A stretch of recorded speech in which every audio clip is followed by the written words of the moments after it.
Have we got official ends? I don't think so. Not yet. Let's make up our own. Well, it's not the pavilion end. Let's call it the road end for now. Scoreboard end? Scoreboard end. That's better. I like it. So coming from the scoreboard end is Sanamir. We're the pavilion end. Yes. Let's go pavilion end this end where we are positioned. Good little crowd here down in Bowral today. It's so cold as well.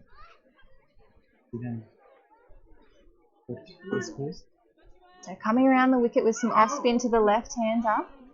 She got a touch on that with her bat. It's racing out towards the rope. They'll be fielded just inside by our opening bowler. And so Litchfield gets another, adds one to the tally. A little bit of excitement from the FairBreak 11 there. Sanam here felt probably that Litchfield was just a little bit lucky to get quality off spinner against the quality left-hand batsman. Good challenge. So just starting to come back over the wicket. And Maddie Dark.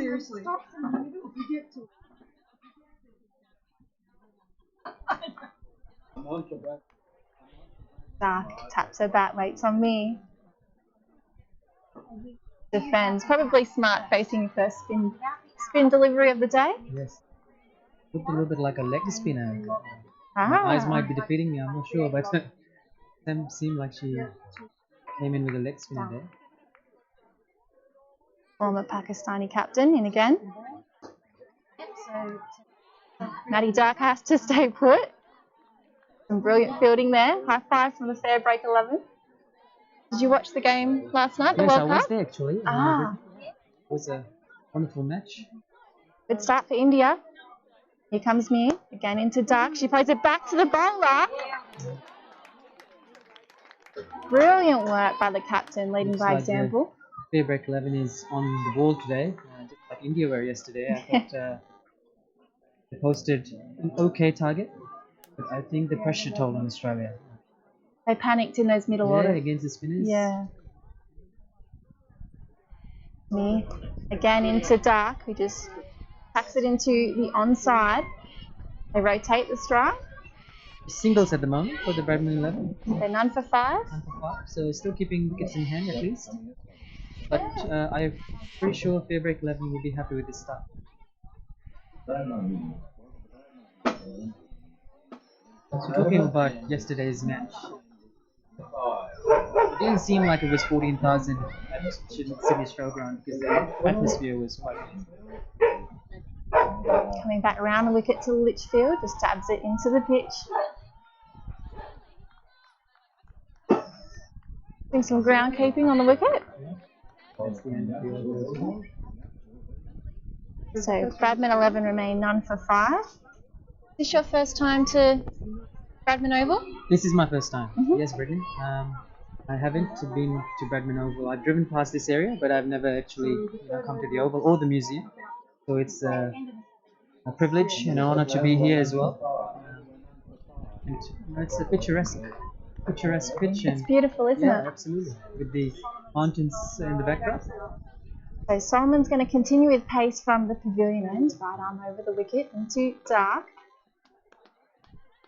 Up a little shot just to rotate the strike. Trying to get comfortable out here, these two batters, aren't they? Yes. What do you think of their uniform? FairBreak 11. The FairBreak 11's uniform. Yeah. Very impressive. Like it. A little bit of colour. It does. A little bit of fun. T20's not Absolutely. supposed to be very serious, is it? Litchfield facing up to Solomon. Coming down the wicket. She goes aerial. Bradman 11 run two. Good fielding just inside the boundary. It looks like it might be slow in that outfield. Absolutely. I think it's the first sign of some aggressive intent with Litchfield as well. Good to see. 20 over match as well, so she's putting in some impetus, getting the scoring rate high. I think Selena Solomon wouldn't be too unhappy, because with aggression you can see wickets as well, opportunities for wickets as we saw in last night's matches. So I think they'll be happy that she's taking the opportunity to try and go aerial. Here she comes again from the pavilion end. Again, into the air goes Philby Litchfield. There's a fielder after it. Probably too many fielders at once. A bit confusing out there, so it's a drop chance. And Phoebe Litchfield's safe at this stage. It was very, very close. I think that's Mariko Hill and Sarah Carlos, who are just converging and unfortunately just out of the arms. And it happens sometimes though when you haven't played a lot together, doesn't yes, it? Absolutely. You've really got to shout, it's they were mine. looking at each other. Yes, waiting for the other to get it. So someone comes into dark this time. We'll stay put there. It's a really an impressive start from the FairBreak 11. Absolutely. They've got players from Singapore, Hong Kong, Botswana. Yes. 9 countries all up. USA, I know, amazing. Like countries that you probably don't expect, right? The Netherlands. Netherlands, yes. Dark finds a 4 on the leg side. The first boundary of the day, and it goes to Maddie Dark. Excellent shot off her legs, clipped it to mid wicket. And I think that side of the boundary is a little bit quicker as well. Raced away. Yeah, it's an interesting observation because some of the balls she hit down on the offside. Seemed like it just stopped. Yes, a lot slower. She waits on Solomon again. Over the top of the bowler's head. And it'll be back-to-back 4s for Maddie Dark. A really good start for this young batter. It was even more impressive. I think she marked her area straight down the ground, and as we all know, watching cricket, that's probably the safest place to hit it. Ran away for 4 again. And then number 17, you might be able to hear our scorers telling us.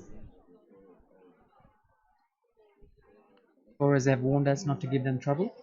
So, we'll just wait till they tell us the score, won't we? Exactly, like good school kids.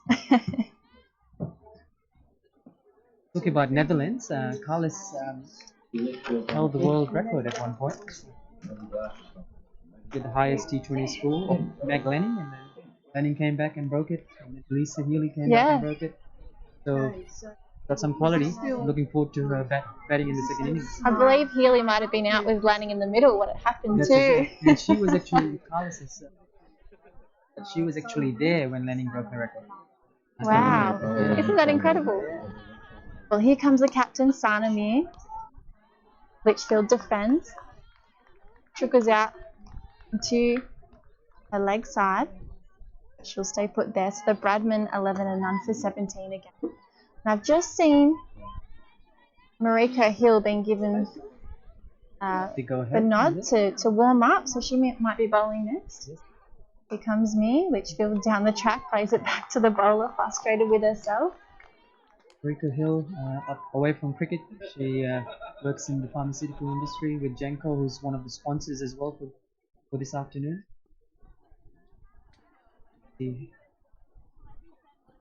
Myrtle Litchfield again coming down the track but defends. See the cricketers, doing something else away from the game as well, as because they don't have the opportunity to play professional cricket day in, day out. They have to work and apply their trade in other fields. Litchfield waits on me. Backs it out on the leg side. Adds another single to the tally. Litchfield's probably made up her mind that she wants to be there for longer, and letting Maddie Dark take the aggressive route so that their players can play around her.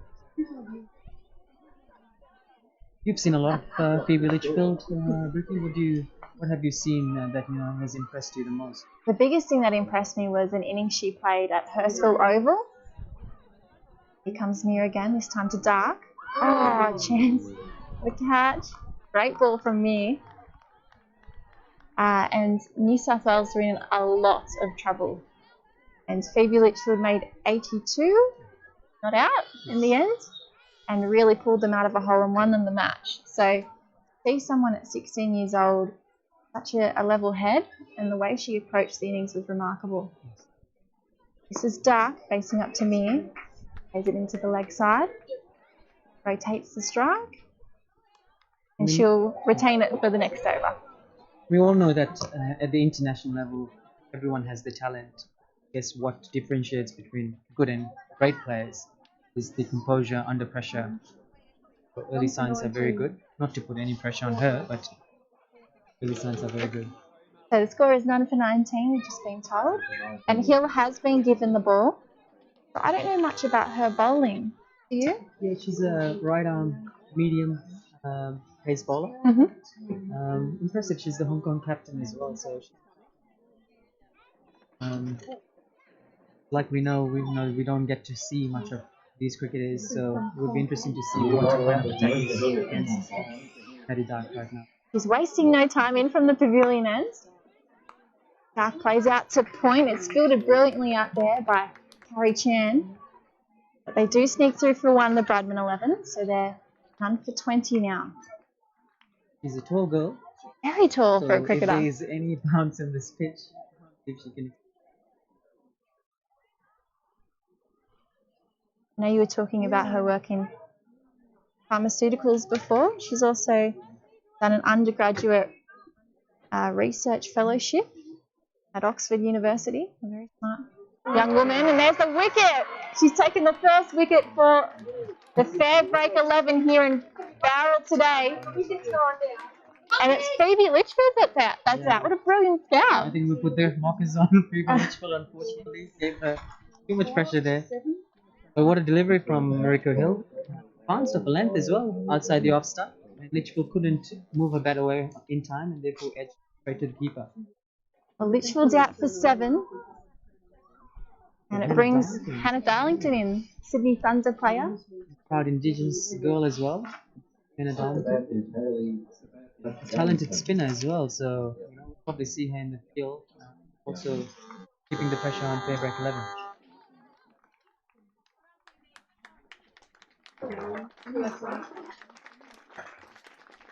So we're just confirming that Sindhu Guharsha is the wicketkeeper today, taking the first catch. What can Hannah Darlington bring? Sindhu Sriharsha actually is from the USA.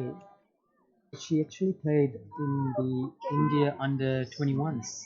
And then India A side, India I believe. A side, yes. Got some pedigree behind her. So Hannah Darlington's high score in the Women's Big Bash this year was 23. Made her New South Wales debut as well. Plenty of wickets, but let's see what she can do with the bat. Facing Hill for the first time, plenty of bounce, hip high. Got some zip of the pitch. Another one that Alex Blackwell mentioned or earmarked as one for the future is Hannah Darlington.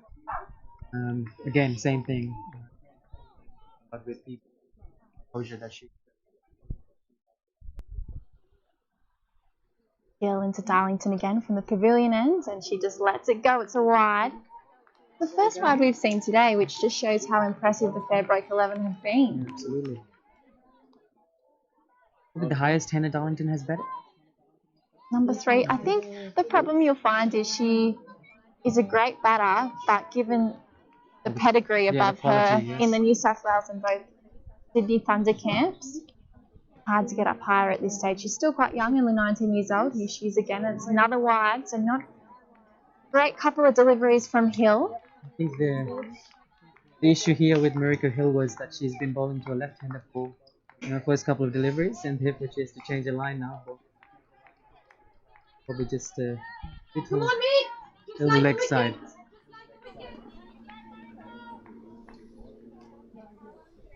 How does she respond? Hill to Darlington. Oh, swing and a miss. Nice keeping. Good slow ball.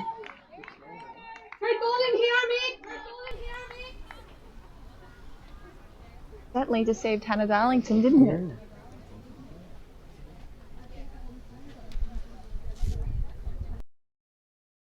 What would you say the number in the crowd is?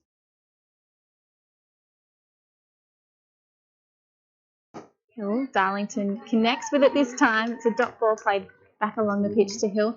Maybe about 200, 300. Which is quite impressive. to paint a pitch for you, you were in a country town, Absolutely. probably about half an hour to an hour inland from the east coast of Australia. It took me about 2 hours to get here, so I know how it is. Hill to Darlington. Lovely bowling then. A bit of shape by Mariko Hill. Got it to move away from the right-hander. And she finished the over pretty well after bowling a couple of wides to Hannah Darlington. Successful over as well for Mariko Hill, getting the wicket of Phoebe Litchfield. So 1 for 22 is the score of the Bradman 11 at the moment. 5 overs in now. And I'm going to do a little swap in and out of the commentary box. We'll have Julia Price next.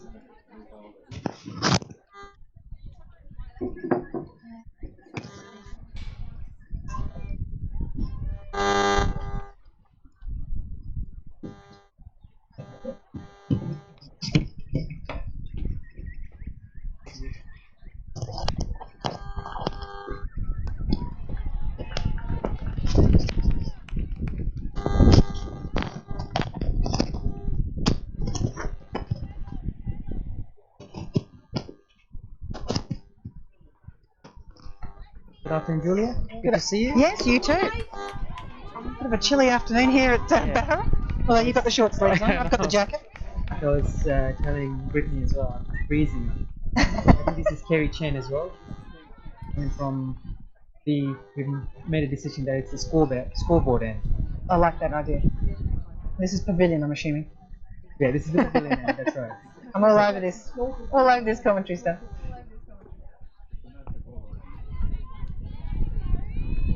We've also got Hannah Darlington out there at the moment, who's made a huge impact in the WBBL this year for the Thunder. Hannah Darlington, the 18-year-old. I was just mentioning that one thing that stood out, Kerry Chen ball again.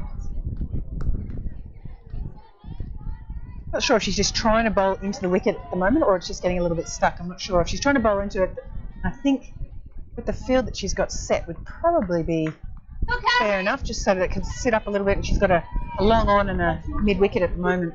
It's a little bit slow off the pitch. Yeah. Yeah, she really tries to bowl into the wicket. I don't mind that at all. It's almost like an identical delivery and identical shot played as well. Yeah. I was just saying one thing that stood out for Hannah Darlington was the composure she's shown at this age, especially bowling in pressure situations as well. And she's shown on the mark of a good player. Yeah, absolutely. She keeps it nice and simple, full and straight. Not too hard then. If they miss, you hit. Good theory. You've been part of Fox Sports recently, haven't you? No, I've been part of Channel 7, Channel but 7, I'm sure yes. Fox appreciate the How has that been? Yeah, it's been great fun. I've done the WBBL for the last 2 years, and it's so exciting to be involved in every single game. And thoroughly enjoyed the experience. And the crowds that are turning up, and the people, the support from for those at home watching on TV, it's been brilliant. Kerry Chen balls again, just outside the off stump. Tried to field on a follow through, but couldn't have better, and quick single by the Bradman 11 takes the score to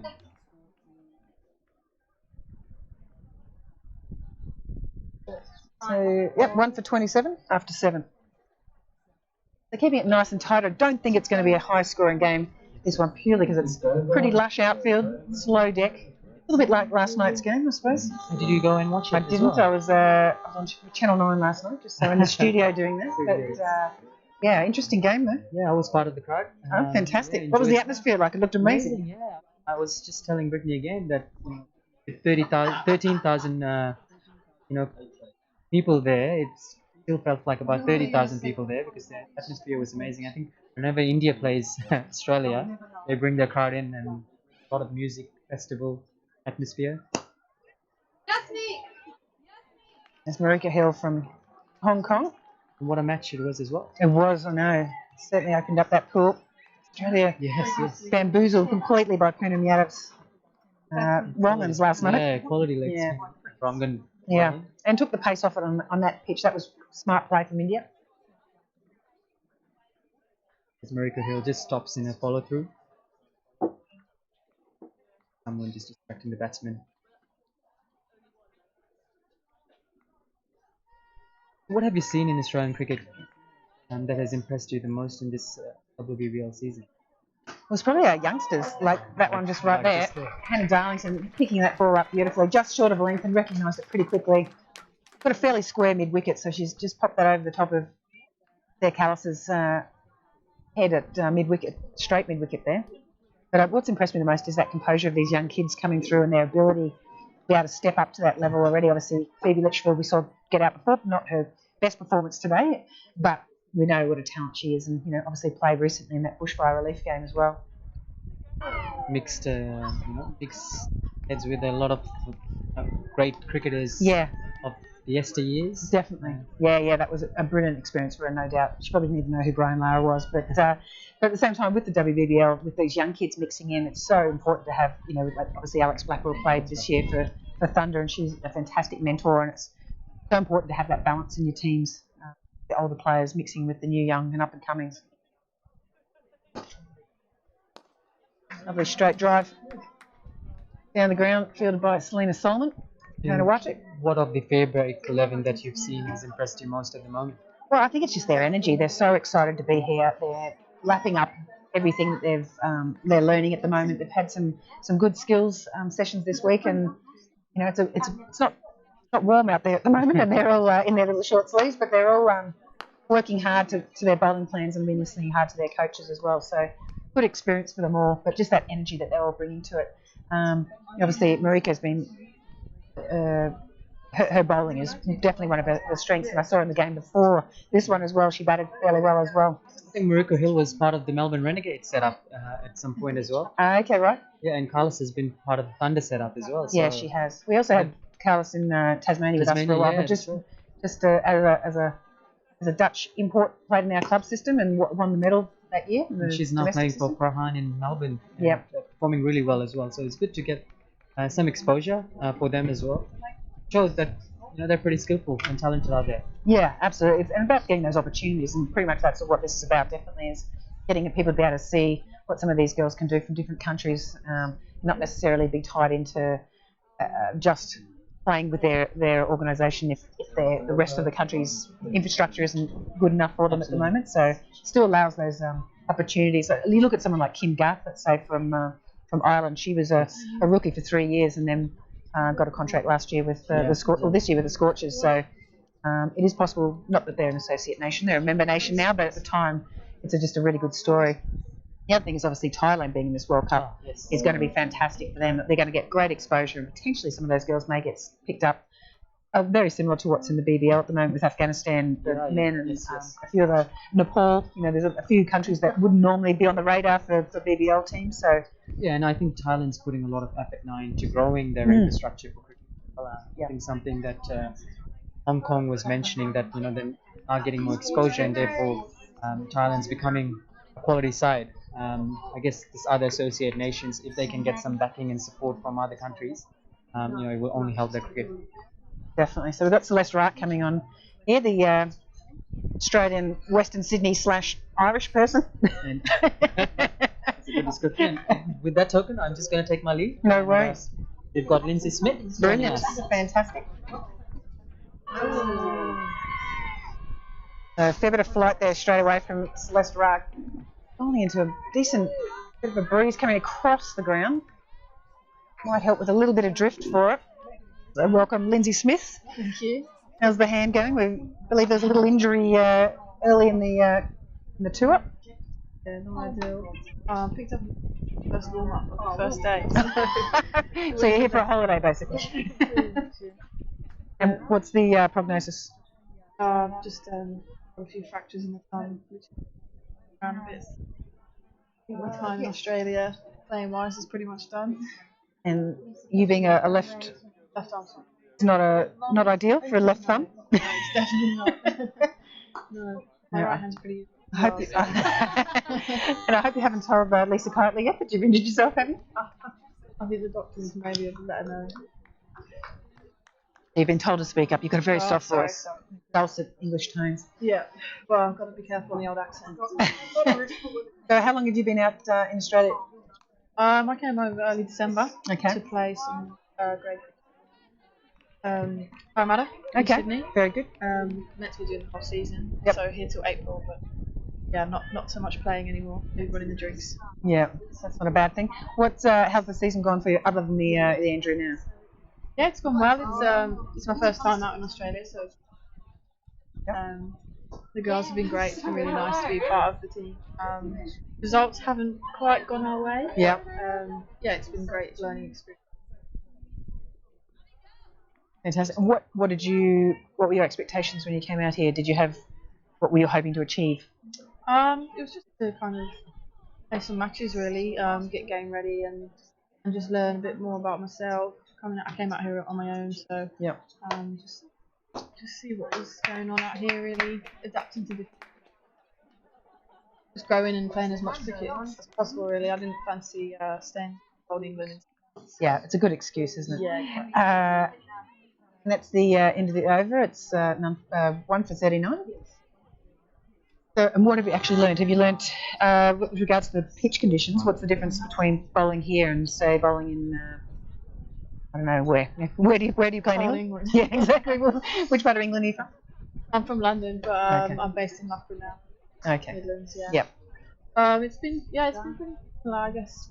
For me, I'm not a massive spinner at all, so quite an attacking bowler. I play more T20 stuff, so being out here and 50 over stuff's been quite nice, just to kind of actually get 10 overs a game and just concentrate on what I'm doing in my like that. And have you been able to, in your incapacitated state, able to assist a few of the spinners on this FairBreak group? Obviously, it's a pretty diverse group. Yeah, it is. Yeah, we've done a bit of work together. Obviously, it's hard because I've been going from scan to appointment. So I've not really been around much. But Right. yeah, all the girls, there's a high range of different girls here. And some of the stories and sharing experiences really eye-opening.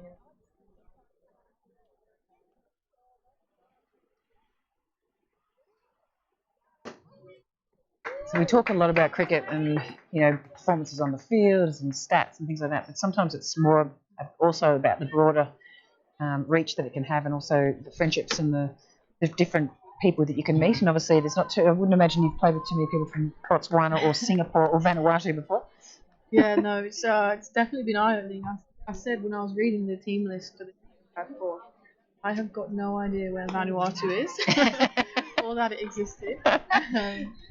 And obviously, coming from England, it's obviously one of the better setups for women's cricket. So to hear some of the stories, it gives you some sort of reality check and take things for granted. But to hear some of the stories has been.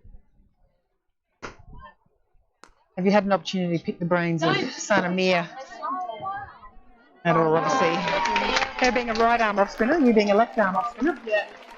Yeah, obviously with someone like that in the team, you've got to be really not to take advantage of it and with her experiences. So yeah, we've done a bit of chatting about tactics and things that I can learn off her and take into my game, which is very useful.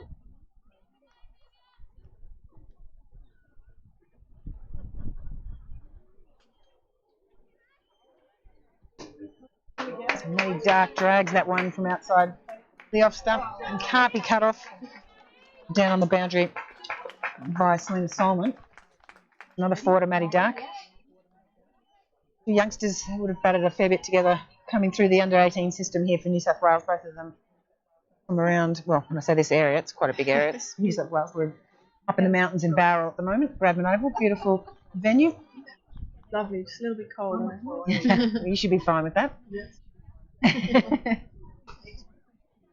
Yeah, I was lucky enough to have the opportunity to train with the New South Wales Breakers being over here. So I know a few of the girls in the Bradman 11, which is quite nice. Give some of the girls a little bit of inside knowledge yesterday, which was good to prepare them for. Definitely. So 10 off that over. None for 1 for 49. 1 for 49. So at the moment, I'm coaching the USA team at the moment, and I've got 2 of my players out there, I think. So Sindhu Shahasha is the keeper. She's also captaining this game today, and she's the captain for the USA team. So I'm very excited to see how she's going to go. Obviously very early in their season at the moment. A little scratchy, and Gitika Kadali is the other my other player, tall fast bowler, 16-year-old. I think she's down at long on at the moment. She'll be looking for a catch from Celeste Ark here. Again here. Yep. She's still growing, very tall. Yeah. Just Yeah, needs- I've definitely got a sore neck looking at her. So she's got a fair bit of strength work ahead of her, I think, but certainly a great potential for the USA. Oh, nice. Good reverse sweep there from Hannah Darlington, trying to take advantage of the two short fielders on the offside. Lester Ark is up for it. Played 4 seasons down in Tasmania, and also a couple with the Hobart Hurricanes. And then made a move over to Ireland. Oh, Just over. very unlucky. Well bowled. Need a slightly taller fielder there at extra cover.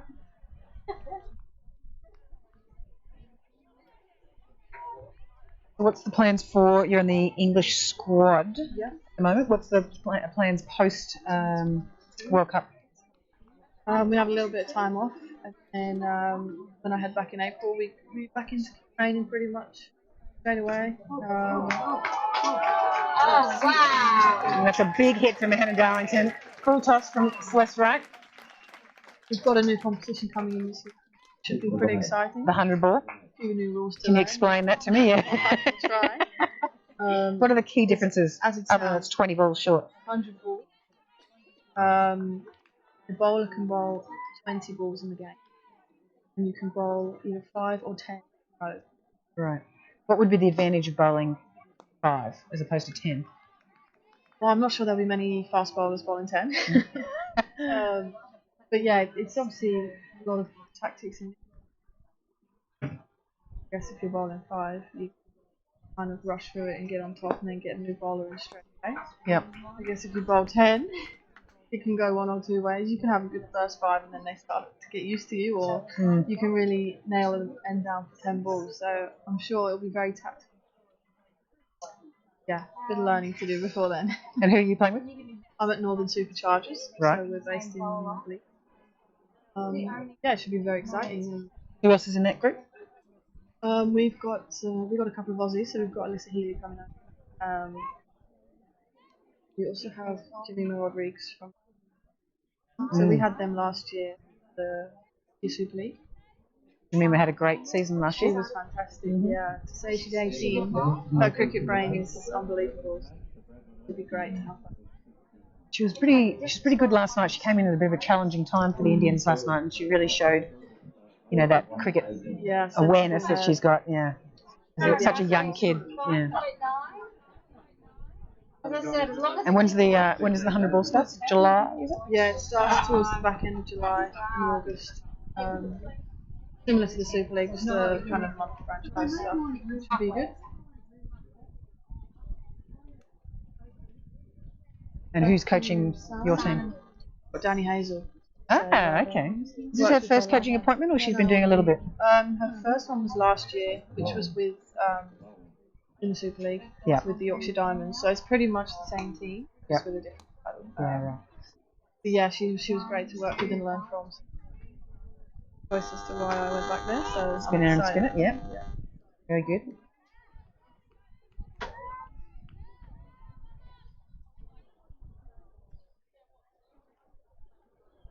Anna Mia brings herself on.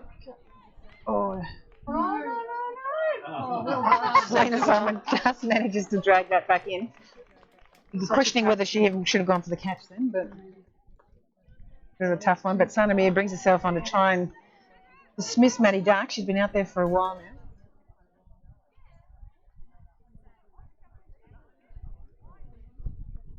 And how many is she on? So 26 runs, 27 now. Going over run a ball.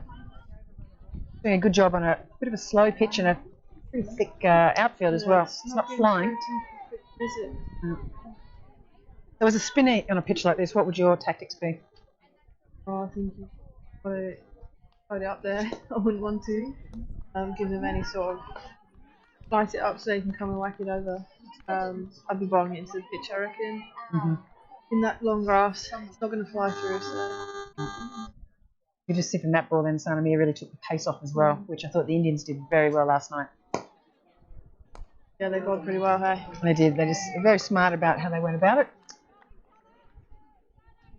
A well-deserved win. Does make it a little tougher for Australia now, but at the same time, it does. Interesting is a good word. Yeah. It's a great shot. Good hold up. Yeah. Just mentioning that lush outfield. Good chase there from Navieka from Vanuatu as well. Vanuatu, yeah. Yep. We just call her nice. I like that. Short Nice for is, nice, yeah. and that is nice. That's not a 1 for 65.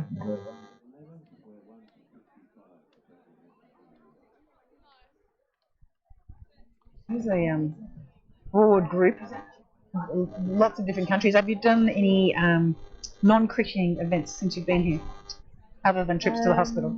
Yeah, personally, yeah, I've done quite a few. Yeah, the girls actually headed into Sydney earlier on this week. Did a bit of touristing. I actually think they ended up on a speedboat under the harbour bridge. So. Intentionally? I think so, yeah. I think it was a great decision. Yeah. Yeah, they did a bit of exploring, which was good. Harry Chan again. She bowled pretty well before, I thought. Just trying to bowl it into the wicket, exactly what you were talking about. What's the benefits of bowling into a wicket when it's like this? What are you trying to achieve as a spinner, tactically? I think you can close them down well, bowling into the, especially on a slow pitch, no outfield. Times be tempted to keep the offside up, kind of give them nothing to work with there. Yeah. Yeah, it's interesting that she's got a long on and long off back if she's going to be bowling into the wicket. It's much harder to hit straight, I find. But that also could have something to do with, although Hannah Darlington does hit straight very well, so. Well today.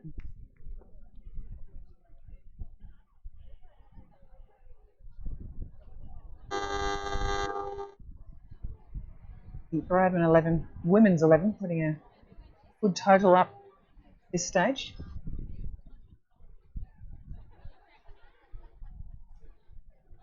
Nice. By bowling it into the wicket, that's where unlucky. Bowling into the wicket, that's more likely where you're going to be hit. It's much more difficult to be hit straight down the ground. So personally, I would shift that whole field around, bring up your cover like you were talking, probably keep that long off, long on mid wicket and a square out there. That was their Callis from Holland. Dived over that, is that correct? Yeah, that's her. Yep.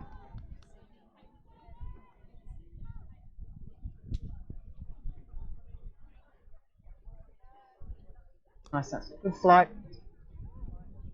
And he really hit that straight back down the ground.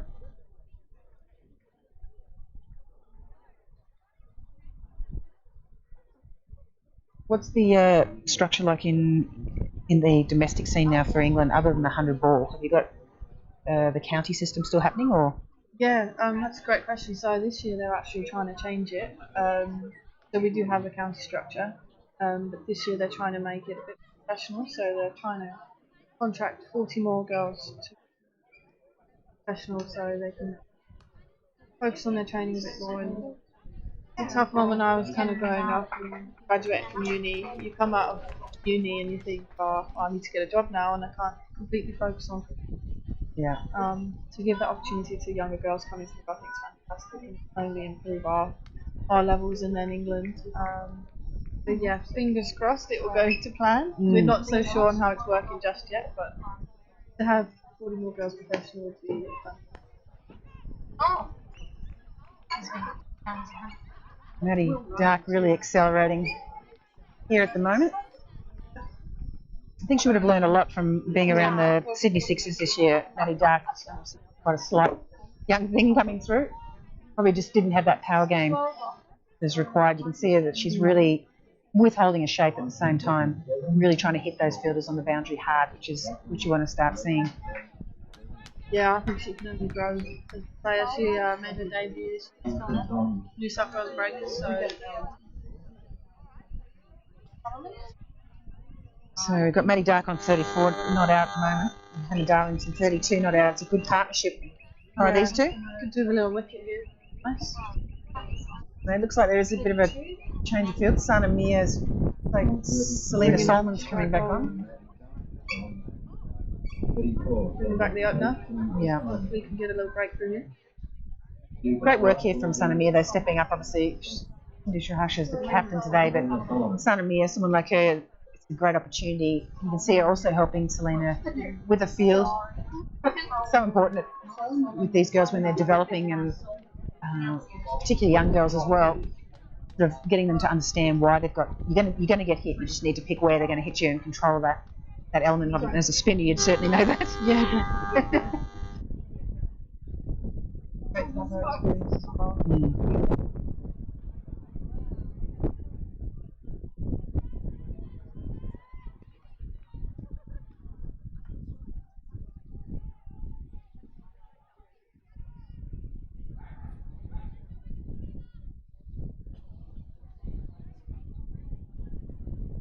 I'm going to say goodbye to Lindsay Smith. She just left me.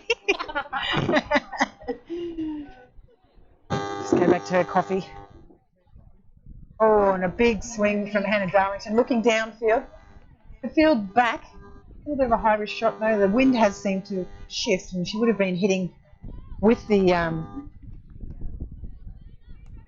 wind.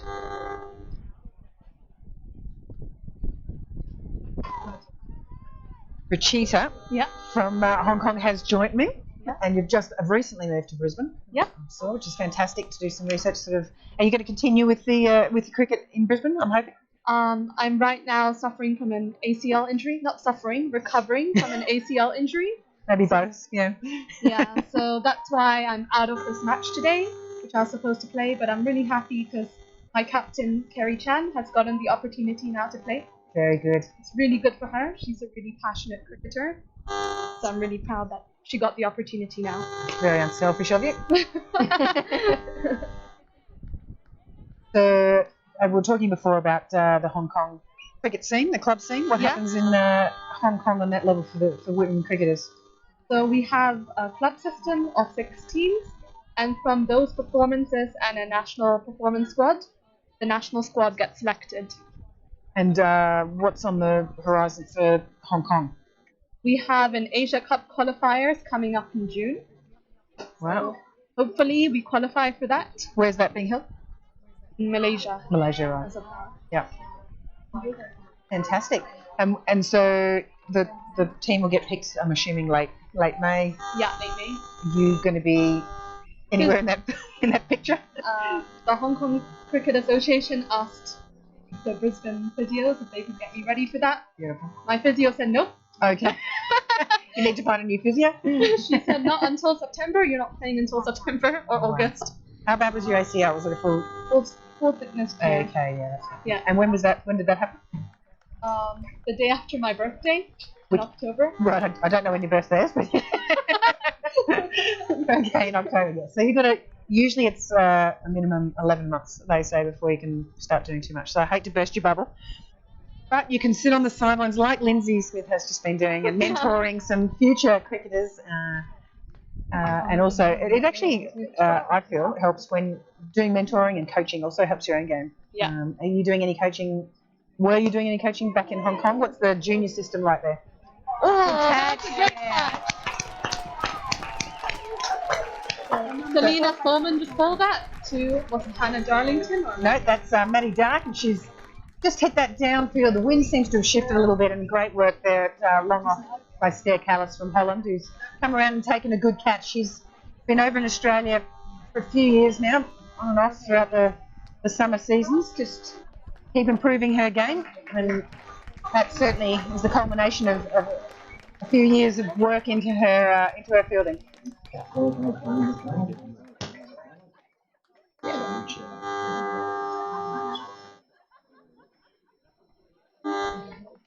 Beautiful. Yep, sounds great. You're not going anywhere yet. Youth, any young girls club sort of stuff in Hong Kong? Is there youth systems? We're slowly developing local schools. Yep. So some of our girls, like Carrie, are acting as coaches to develop the younger girls. Yeah, perfect. We've got a really talented bunch, and if they get the right support, I think they're going to find their way into the national squads and go far. Fantastic. Well, obviously the Under-19 World Cup's been, touted for associate nations for 2023.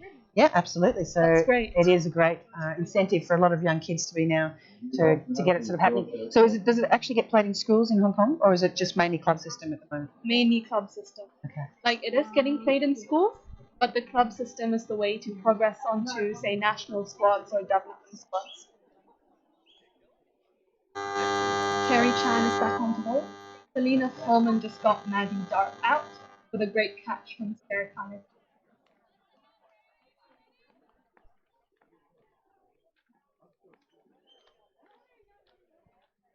Georgia Redmayne, the Scorchers WBBL bat, although it was mainly a wicketkeeper, but was, had Amy Jones there this year at Perth, so kept behind her. A big competition. It is a good big competition. Good experience as well for Georgia. Gets her to focus on her batting. She's very, very talented, but you always can keep learning, and she's been working on her strike rates. I know that definitely. But she also plays with the Queensland Fire in the 50 over WNCL as well as being a doctor. You know, all these overachievers. Yeah. She's a doctor. She's quite busy. Yeah. How old is she, may I ask? She'd be 25, I think. Oh, So and she's only 25. Yeah, yeah. Okay. It's like Doogie Howsey. You won't know who I'm talking about. But anyway, it used to be a TV show for a child that was a doctor. Child genius. Yeah. But anyway. But Oh, what a shot. Maybe she's- a catch, though. no, managed to just put that in a gap. But that's really, she's very powerful. Hannah Darlington, yes, she is. Smart cricket there. I think she sort of pulled out of that shot thinking she may hit it straight down someone's throat. So Yeah. smart cricket, but good bowling again by Carrie Chan.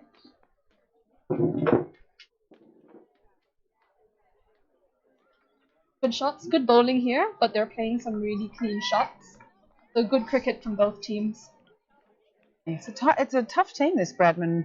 It is very tough. It's the toughest team FairBreak has faced. Yeah, well, they're all WBBL or WNCL players at the moment, so Yeah. Great experience. it is. In June, we faced the MCC for the live stream. Yeah, that will be exciting. We ended up convincingly winning, but this game may be more tight. Right, Will be more tight. absolutely. So great shot there again from Hannah Darlington, really splitting the field there.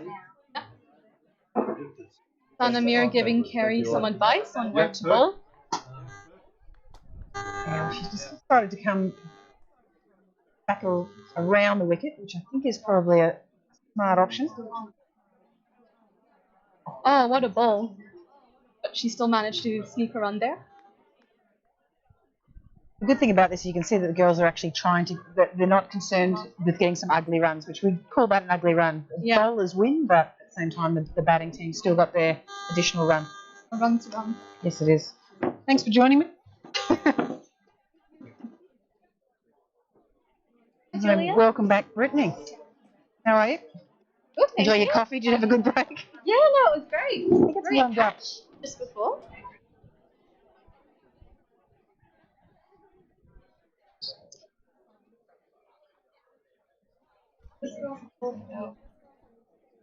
Oh.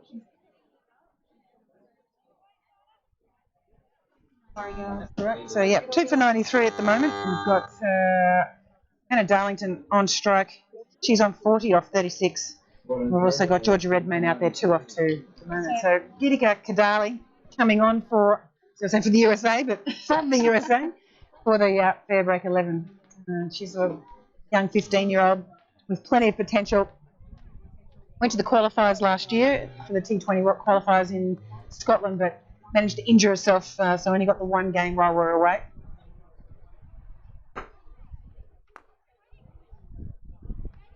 Oh. Overthrow. This is one of those moments where it's a bit of a learning experience with no one backing up on that offside, or onside for the right-hander. And as a coach, sometimes that must be hard to sort of sit there and watch, but as you say, it is a learning curve. That's right. I use that term a lot when you coach. That's a learning experience there. So from that, they'll start to realise that it's constant movement in the field, particularly in these 20 games. You know, they're full on. Constant movement and energy is required. A little bit of chat too when you're trying to get to know your teammates. No one's really talking out in the field as well, which really helps with creating that pressure to assist your bowler.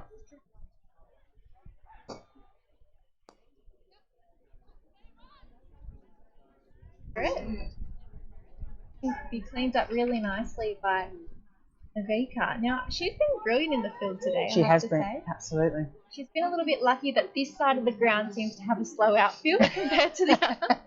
I heard there's been a lot of rain, and apparently that side of the ground runs off a little bit better, so that's why. Yeah, that's the side you want to be on then.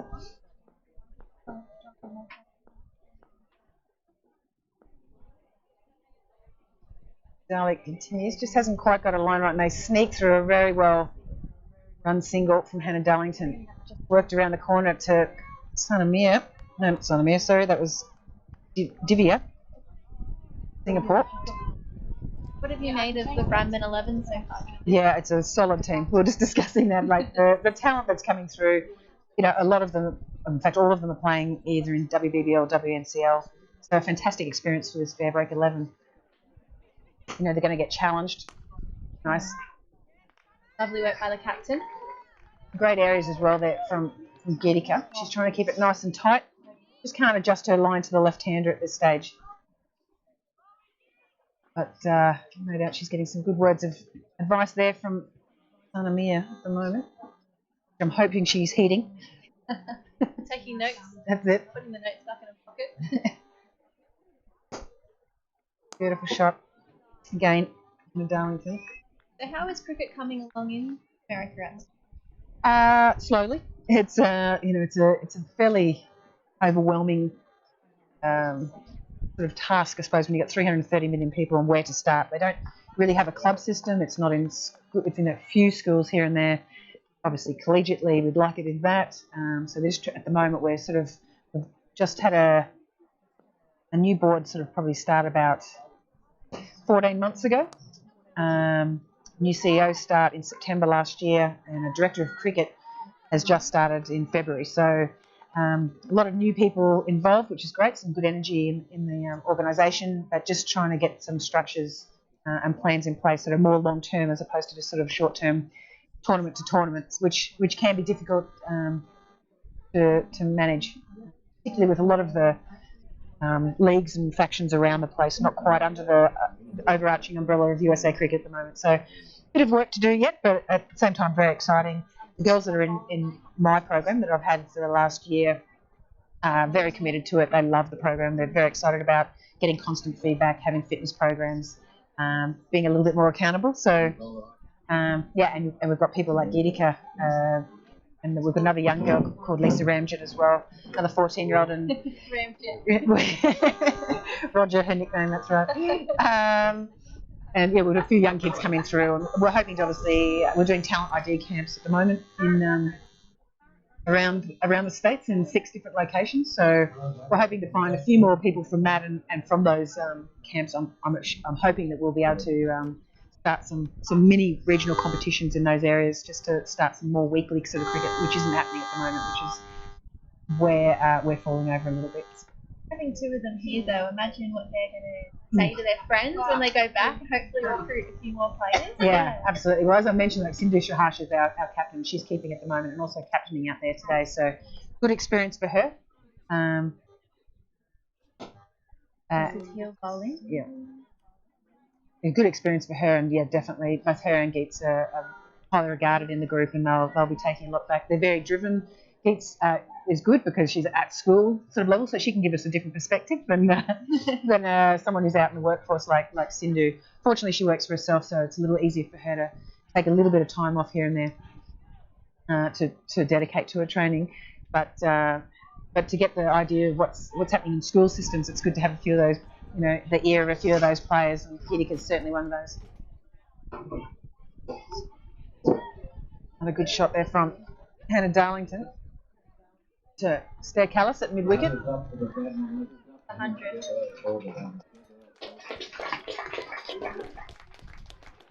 So we saw Hill get a little bit of pace and some good shape from the pavilion end before. Yep.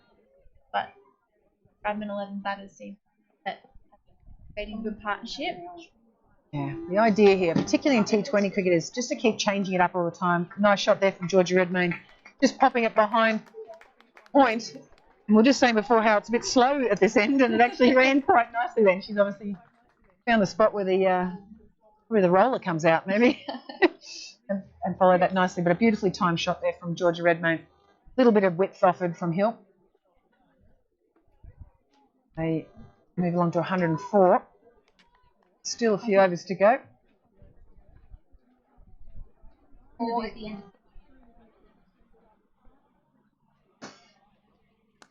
Just pitching it up nicely there, bowling to her field. I must say, Kanami has been very impressive today. Not that I expected anything less. But playing for Pakistan at the moment, so she's able to beat Bowral. Her experience is second to none. These players are going to being around her and watching her in the field. Yeah, well, Pakistan's loss is our game. Yes, that's right. We're happy to have you. This is a great shot again from Darlington. She's found that square boundary. I think that's going to be pretty close to her 50, I would imagine. She's 46. That's close enough.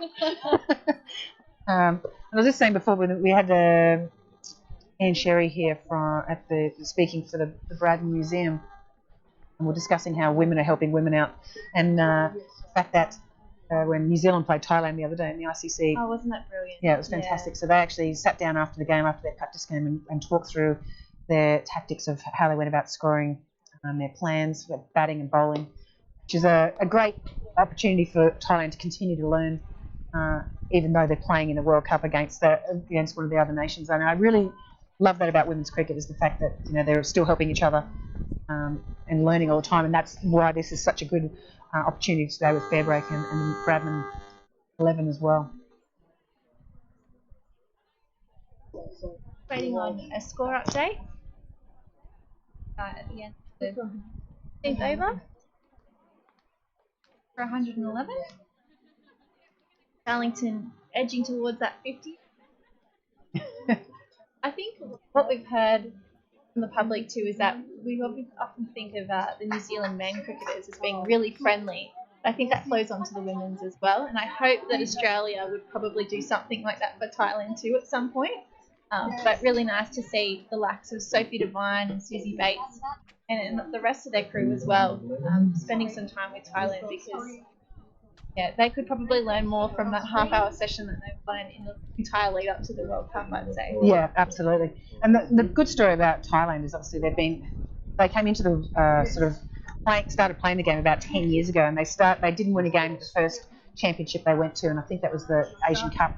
But since then, they've really worked hard on and invested in it through, engaging their government and their sports authority to put some money and backing into the women's team. The men don't have a team at this stage, but it's competing as highly as the women. So it's a really good story, particularly for associate nations. Gives you that inspiration and hopefully aspiration of being able to one day as well also to also do that as well. Georgia Redmayne hitting down ground, doesn't quite middle it, but fortunately for her, it doesn't go down the throat of Selena Solomon just on the one bounce. Kitty Cup, Vidali bowling in very good areas at the moment. Some of the Hong Kong players, I know that Hill wrote an article about how Thailand has become such an inspiration for them as well, because they used to beat Thailand, and now look where Thailand are. So you're right, I think that inspiration part is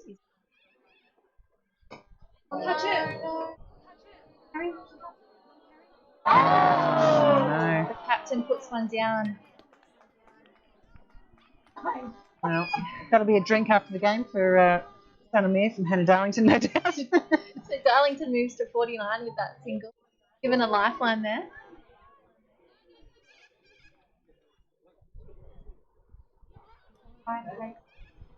A lot of cloud cover here today. Could be a little bit of movement, you think, with that cloud movement. little bit of a breeze, bowling into the breeze at the moment, so a little bit of swing, hopefully here for Giedicke. Well played. Key scoring area there for Georgia Redmayne. Need to give a typical left-handed sort of shot. They love it, hitting it behind the wicket there. Late cut. Phoebe Litchfield as well. So her cover drive is very much so, particularly a lofted cover drive. I think the women's game's really gone ahead with that power shot over cover, making it more difficult, particularly with us only having 4 out. The men have 5 out in the T20 game. I think over time, we'll, in fact, probably in the near future, I think we'll change back to the women's game having 5 out, the same as the men. Arlington's on strike with 1 run needed to make and everyone in the field.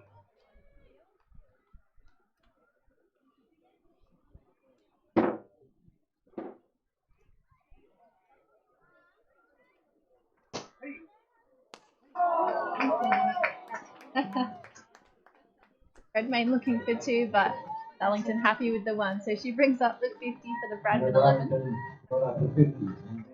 Fantastic work by the 19-year-old Indigenous batter. A hug from Georgia Redmayne, Dr. Georgia Redmayne. Dr. Georgia Redmayne, that's right. I should put that in school.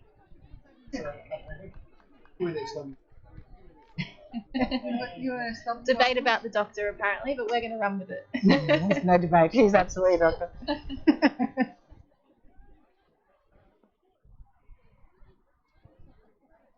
Can't quite get a line right to the left-handers. Yeah, Giedicke, the left-right combination, causing a few issues.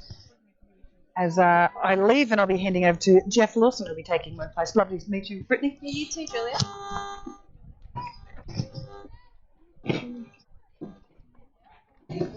Oh.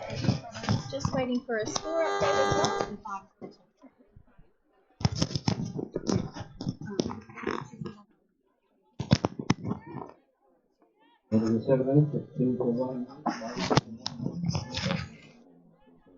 Welcome to the commentary box, Jeff. Lovely to be here, the lovely cool open air of the Southern Highlands. Did you play here much? I actually played the first ever Bradman 11 fixture here, 1990. I captained New South Wales in that game. We played England. That I only remember that because it's on the board downstairs. Yeah, I did see that. Yeah, so when the ground was reconstituted, the museum started off, we had an English touring site here. And that was a pretty big day. And now we've got the first women's game here. It is horrendous. It's taken 30 years to do it, but yes. Right, here it is. The wine to start. Oh, she could be a bit dusty. So we've got Shamila Mazwehu. Mazwehu, thank you, Jeff. Almost didn't make it here today. She had late last night. She's only been in the country 16 hours now, I think. We got in at 10:30 last night. So. And we've already brought her to Bowral, to the Bradman Museum. So she's getting a real tour of Australian history already. Indeed. For the wide, how can she respond here? Main sweeps. The Bradman 11 to run a single. What have you made of Hannah Darlington so far? Well, she's a good player. She's very powerful, not afraid to loft the ball, hit it down the ground. Yeah, very good player, Hannah.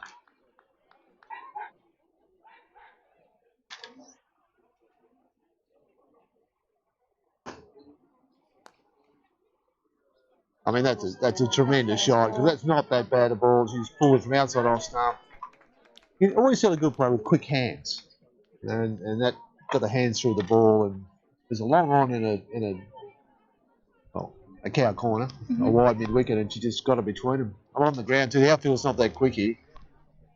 Really quick hands, quite powerful. Certainly on our left side, it's been very slow, and I was fine. It had a bit of rain here. Yes, I had the rain the rest of eastern New South Wales has had. I think to the extent we're lucky to have the game, it's been so wet up this way. not supposed to rain until a bit later tonight, so looking at the moment. Keeping. Between the wickets too, very powerful player. Yeah, deceptive mover. Yeah. As all the good batters are, they all come in all shapes and sizes. She's quite solid, but really quick between the wickets. I think she's definitely a player who could be looking for higher honours down the track. Off spin, Bradman, it goes through the bowler's hands. Fielded nicely in front of the rope, but they'll make it back for 2. Yeah, look, it's a victory just for Shamila to be here actually bowling it over. Well, she'll get to open the batting shortly, but yeah, it's just a huge victory to have her in the country. Toss though, juicy Bradman. They won off it though. Good outcome for FairBreak 11. I know that you led the charge in a way to get her here, helping out with some media quotes. Well, I'm out led. Sean Martin and a few others might have led, but yeah, I mean, you've got to say what you think, and obviously she's been a part of our planning for a fair while, and a very important part of the team, but also part of the development we want from FairBreak. And we didn't think she was getting a fair break. Well, that's what Sean was saying to me this morning, because it's not just about playing cricket and doing a little tour of Australia. It's more than that, what FairBreak 11 represents. Yeah, I mean, it's usually cricket's a bit of a vehicle for equal opportunity. But the opportunities come in all different ways. It's not just about playing cricket. That's terrific. As Hannah Darlington retires after her 50. And so Alex Blackwell, the skipper, is out there now. Let's see how the veteran gets on. Will she be as quick between the wickets, you think? No, I think Alex is still in some great form. She was hitting 6s in the Women's Big Bash just prior this summer. Well, she's the ultimate competitor, isn't she? Yes. Here comes the skipper for FairBreak 11. Okay, skipper, this is a clash of the ages here. This is Sana Mir, captain of the Women's Team of the Decade, versus a member of the Team of the Decade, and certainly one of Australia's best player ever. So what a clash this is. I understand they've become great friends as well. They're very close. They're very close, and they both. Alex has led the FairBreak charge as well to a degree. But today she's a former Bradman scholar, so playing for the Bradman Foundation 11. Blackwell facing some. Oh, that was pretty friendly. I think Sana's just sent that one down for her. Well, Sana Mir's an ultimate competitor as well. Well, Alex, I have that one. Alex will want her to attack with the ball, though, won't she? Well, Alex was very polite, just hit it for a single.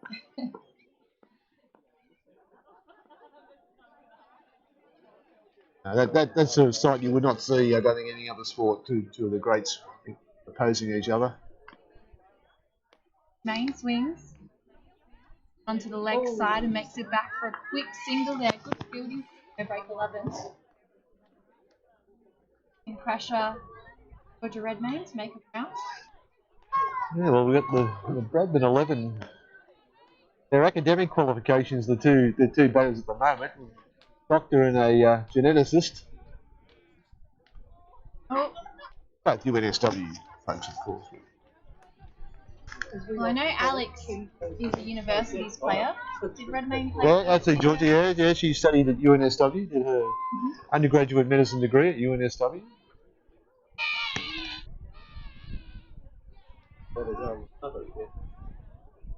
Changes to Julia before Speaker. Great. Yeah, they've had her patrolling the boundary. She's covered the territory and she's got a good arm to go with it.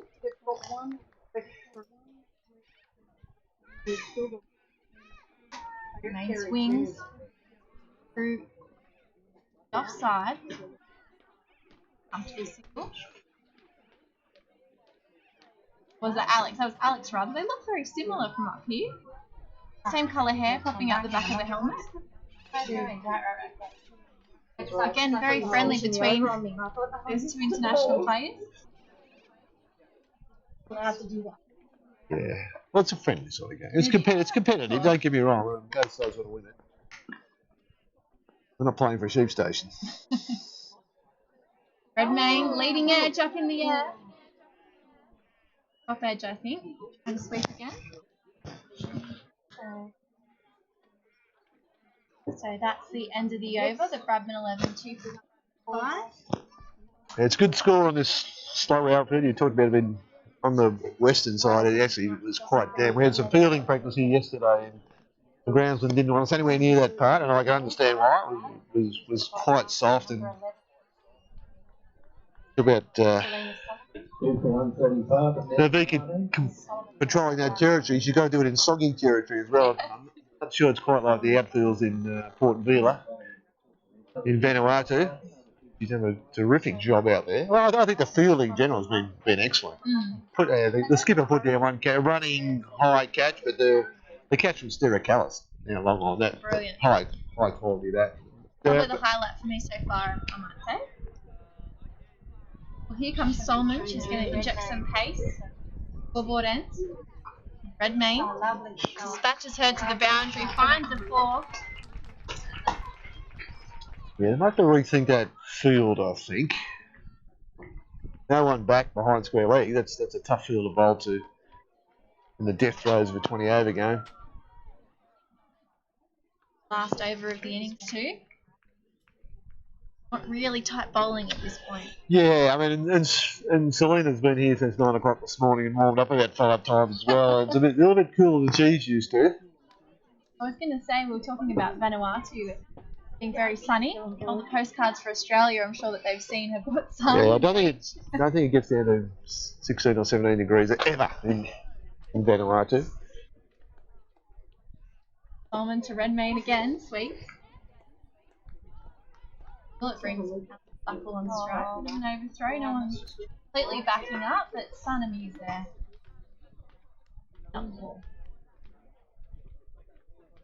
Crowd here.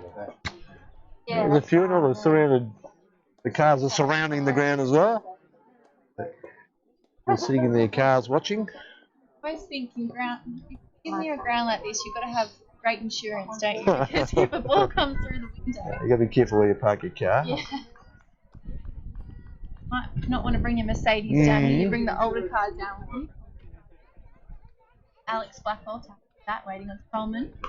Into the air. All the way for a 6. Alex Blackwell still got it. Well, you called it early. He's been belting them with the thunder. Yeah. And that sounded sweet, didn't it? Nice crack off the bat. The Saman Navika out there just watched it sail over her head. No mercy from Alex Blackwell. I was also going to say, if she doesn't play her natural game here, then Solomon doesn't learn. Oh, absolutely, yeah. How does she respond to the bowler? Alex plays to the same region as before, so 6 and a 4. And I think she's got a pretty good piece of willow in her hand as well. Another crack of the bat, and that one went along the ground most of the way. So a 4 to Georgia Redmayne. Alex Blackwell and another 4. With that, they've reached 150 marks for Bradman's 11.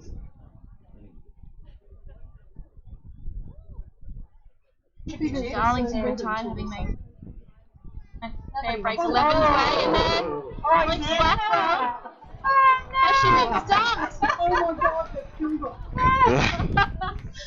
Oh, the drama of T20 cricket. Well, we haven't got the bit of the replay, but I thought it was out. It was a long way to get back, and it was a terrific piece of stumping. The ball was quite wide. Maybe a good piece of bowling. Solomon saw it coming. She's just been hit twice down the ground, so I'll go wide. I bowled away offside field, and that was a good piece of glove work to pick up the wide one and get it back for the stumping. But I reckon the bat was in the air and the rails were off. Right. I think you might be right. Good work.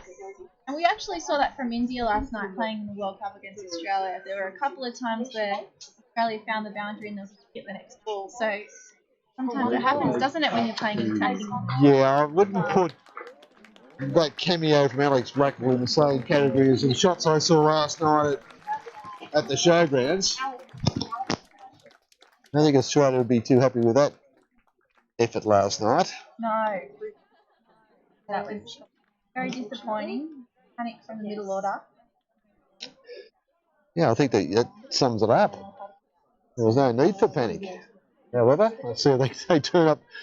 That's always a job for coaches and captains when you have games like that to kick off a major tournament. So with the fall of the wicket, it brings Alicia Bates in. The last ball is high into the air. Bradman 11 makes one. Georgia Redmayne just makes back in the crease there. So I believe the Bradman 11 are 151 after their 20 innings. Means the FairBreak 11 will need to chase 152 to win here at Bowral. What did you make of that innings, Jeff? Well, I think the Bradman 11 played it quite well. The bowling was pretty steady throughout. Pretty good early on. Sana Mir, the skipper, used a good combination of the seam bowls and the spin. And the early wicket of Phoebe Litchfield was a nice breakthrough for the FairBreak 11. And the run rate, I think, after 10 overs was about 5 and over. I think might have been 55 up 11. Well, 1 for 50. Okay, so, holding the game in check. But after that, Hannah Darlington accelerated brilliantly and used her power, picked out some good spots, and then Georgia Redmayne got in and batted cleverly. She mixed her power with her placing and her timing. So very good acceleration. A nice little burst at the end. Obviously, Alex Blackmore playing some big shots. And I think that's a pretty good score, 150. I think Hard to chase. FairBreak they'll need a player like Stera Callis, who's capable of big and quick runs, but she'll need to get maybe 70 or 80 if they want to chase that. I think bowling and fielding is the strength of this FairBreak side. They just don't get enough practice on these sort of turf wickets against quality bowling. If they play against it often, I'd say it's a close game, but they don't really get that opportunity too often. But they fielded well, they bowled fairly well, and Bradman 11 made a score that I think is above par, probably. So pick of the bowlers was Vanuatu's captain Selena Solomon with her 2 for 39.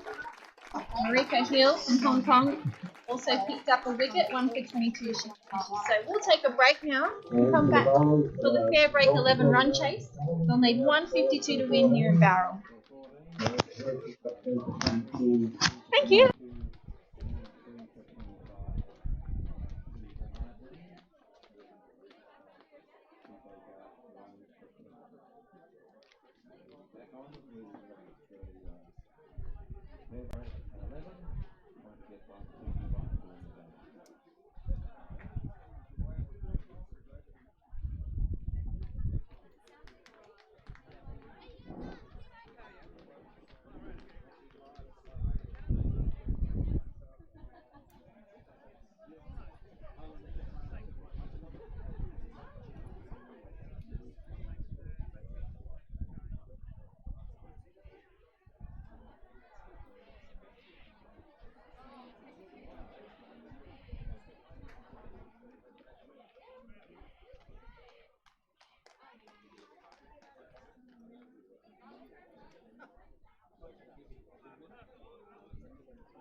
Thank you, John. The match is between FairBreak 11 and Bradman. The FairBreak 11 coming match is still coming Bowral off. And he's good with time and he's going to be on a quick one.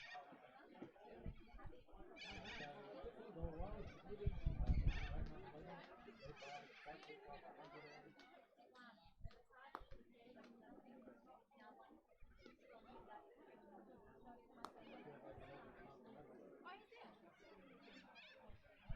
FairBreak 11 coming.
What's the total we're chasing?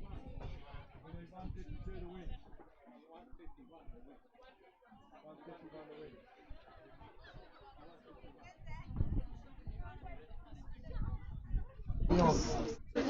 You right? Welcome back to Bradman Oval in Bowral, where it's a little bit cold, a lot of cloud cover, but I'm Brittany Carter, joined by Sean Martin, the founder of FairBreak Global. Thanks for joining us, Sean. Thanks, Brittany. It's lovely to be here. What have you made of the game so far? Oh, it's fantastic. I'm very pleased that we held the Bradman 11 to 150.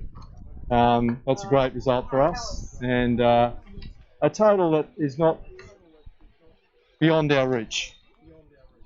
So colours to face, we know that she previously held the record for the highest T20 international score before Meg Lanning and Elisa Healy went and broke it, and look, she's just found the rope. Just hit there. Off the mark with a 4 in typical Sarah Callis style, and she's been a part of our program on 2 occasions now, and we really rate her as a player and as a person. She's fantastic around the group, fantastic around every activity that we do, and the players really love playing with her. So one strike again. It's a dot ball this time. I believe she's facing Annika Leroyd. Yeah. Could be wrong. Yeah, I think so. I think that's right. And what the exciting thing is that after a lot of the dramas we had, she's opening the batting with her partner Shamala Moswayu from Botswana, and that's exciting for both of them. They bat very well together as a left-hand, right-hand opening combination. Oh, nice work. Racing out towards the rope. FairBreak 11 looking for 2 here, and they'll make it back home comfortably. Probably my only issue with Shamila is I'm not quite sure which time zone she thinks she's in, having arrived on a plane from London at 10:30 p.m. last night to be in Bowral this afternoon. Leroyd to Callis again. Good response. So that's the end of the over. None for 6 for FairBreak 11. Happy with that start, Sean? Very, very happy with that start. Yeah, I think both of these players are very accomplished players. They bat well together. The disadvantage for Shamila obviously is that she, as I said, she got a plane at 10:30 last night, and I know she's been working very hard in preparation for this trip back home in London, and I think given some circumstances here, I think she'll perform quite well. But really, the fact that she's here, she's part of the program, is really the win for everyone today. Well, she's got a tough opponent coming her way with the ball in a short moment, because Stella Campbell's got the ball in hand. She's having a chat with Alex Buckle about fielder placement. But Stella Campbell, very quick bowler, obviously made her debut for New South Wales this summer. Played for the Sydney Sixers as well, took a lot of wickets there. Well, it's a great challenge for our players because, in effect, with this Bradman 11, they're playing a full WBBL side. And if we're going to raise the level of women's cricket around the world, players from associate nations, accomplished players from associate nations, have got to get the opportunity to play at this next. Well, here comes Stella Campbell coming around the wicket. Oh, and it's fast. Very fast. Good start for the Bradman 11. So having watched a bit of Stella Campbell in her New South Wales games, something she's struggled a little bit with is trying to control that pace. So sometimes she'll deliver a really good ball. The next one will spray wide, and we'll get a couple more wides, and we'll get a wicket, and we'll get a dot ball. So a bit of a mixed bag with her bowling at the moment, but as you saw, very quick on that delivery. Absolutely, absolutely, and for our players, this is the challenge for them. As I said to you earlier, if they're going to improve to the next level of play, they have to be comfortable in this environment. And the only way you can get comfortable in the environment is to play it. And that's what we're about, giving them the opportunity to work with the Sana Mears and the Alex Blackwells and the Susie Bates of this world so that they do, over a period of time, get to feel comfortable. Well, Stella Campbell again around the wicket with pace. The wide. So this is what we were talking about. Sometimes there's some inconsistency with Stella Campbell. But Jeff Lawson was in commentary with me just before at the end of the Bradman 11 innings, and we were using Selena Solomon as an example, because if Alex Blackwood doesn't hit that 6 when it's there and that's her natural game, then Selena Solomon doesn't learn a lesson from that ball. So they have to play their natural game and not hold off at all. That's exactly right. Bat on ball, can't get off the mark. Nice shot though. Just picked up the fielder, didn't she? Yeah, she did. That's one of Jamila's strengths, that cover drive and the shot through anywhere from backward point in the offside there. She plays that shot very, very well. Anything wide and full, she will certainly appreciate. Here comes Stella Campbell again. This time, definitely made contact with the bat. And, all the way to the rope for 4 as well. What a way to get off the mark. Both players with 4s. Yeah. Well, that's probably going to help Shamila with a little bit of jet lag.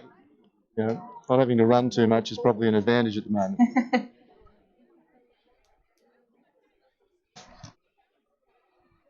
So is she based in London normally? Yeah, she is. She's based in London. She's at university there, sponsored by the Botswanan government and the Botswana Sports Commission.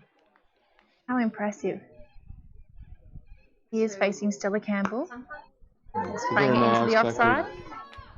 Back foot defensive stroke there. She's looking quite comfortable out there. Certainly not intimidated by the pace.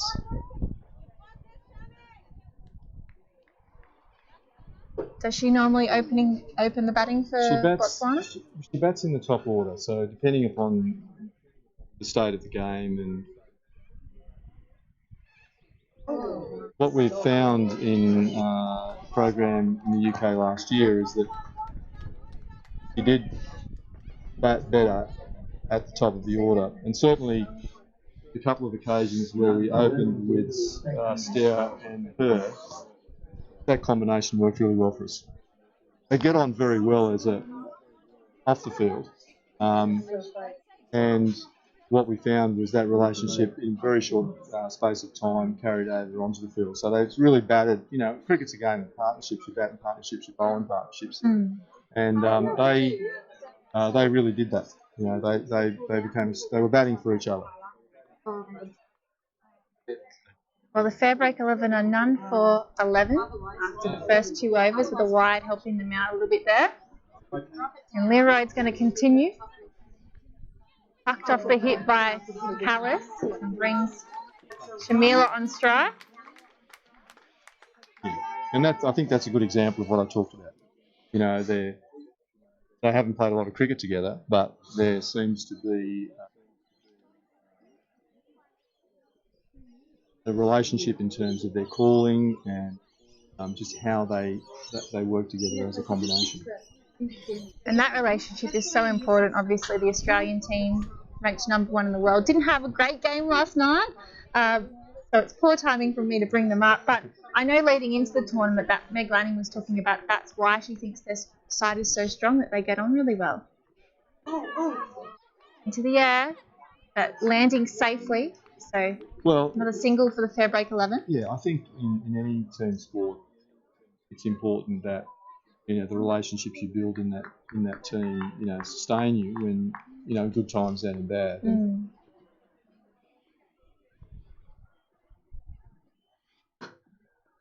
Alice cuts out to backwards point.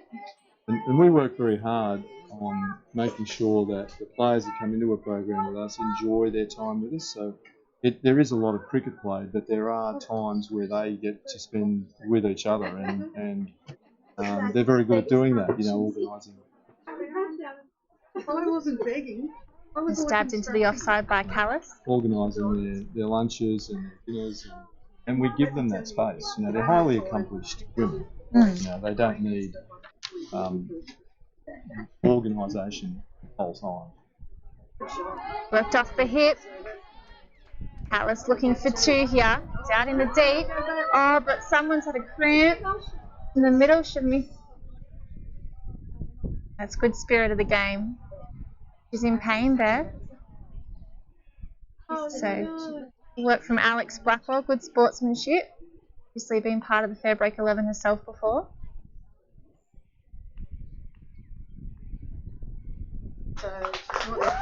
Give her a clap.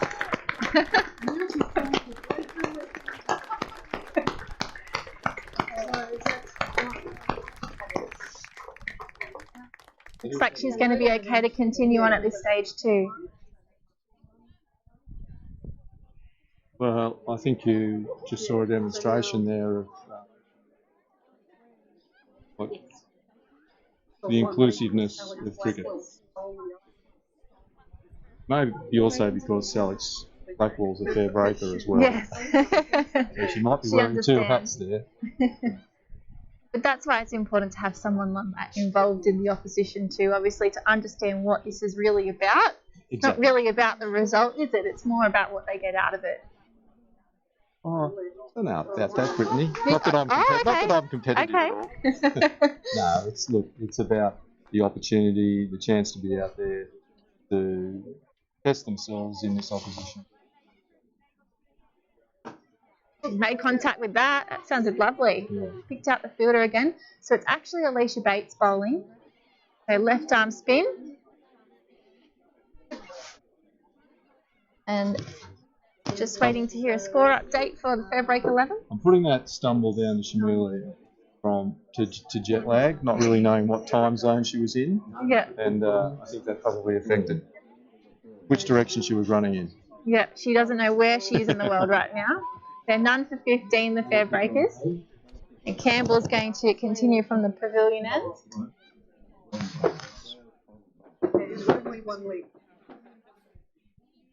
think we'll have another commentator jumping in my seat in a minute, Brittany. I think I've just about overstayed my welcome as a cricket commentator. Not at all. There is going to be Stella Campbell from the pavilion end again with some pace. Bowling to Stella Callis. Callis taps her bat, waits on the seamer to come in.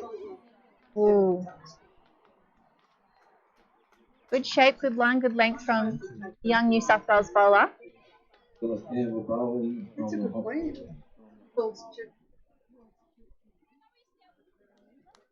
crowd here today too. You must be happy with that. Yeah, look, I'm thrilled with the number of people that have turned out to watch.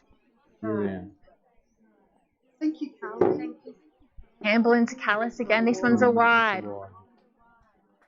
So this is as much of an experience for Stella Campbell as it is for the FairBreakers, given she's facing up to a lot of international talent here. Yeah, and also players that she hasn't seen. Yes. So in a normal WBBL setting, she would have been briefed on very comprehensively on all these players, but she certainly wouldn't have bowled to Sarah Callis before.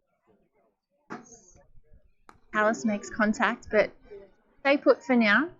And Sarah's not the sort of player that will get frustrated with this, even though it's a T20 game. I mean, she's quite happy to sit on the bowler for a little bit because she's a very powerful player.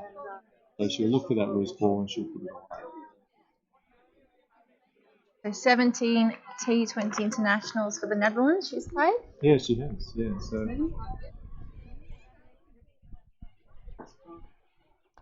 Lovely work there, finding a bit of real estate for a single. and I think this is one of the things that Associate Nation players at this level have to learn, that in terms of turning over the strike.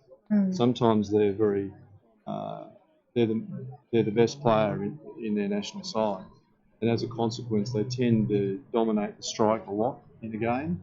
But when they get to this next level, which they are today, they'll wait for next delivery. Campbell into Mosweo. When they get to this next level, they have to learn that turning over the strike is very important. Especially in T20 cricket. Absolutely. And again, that's a learning that comes out of today. We spend some time with them after the game. One of the things that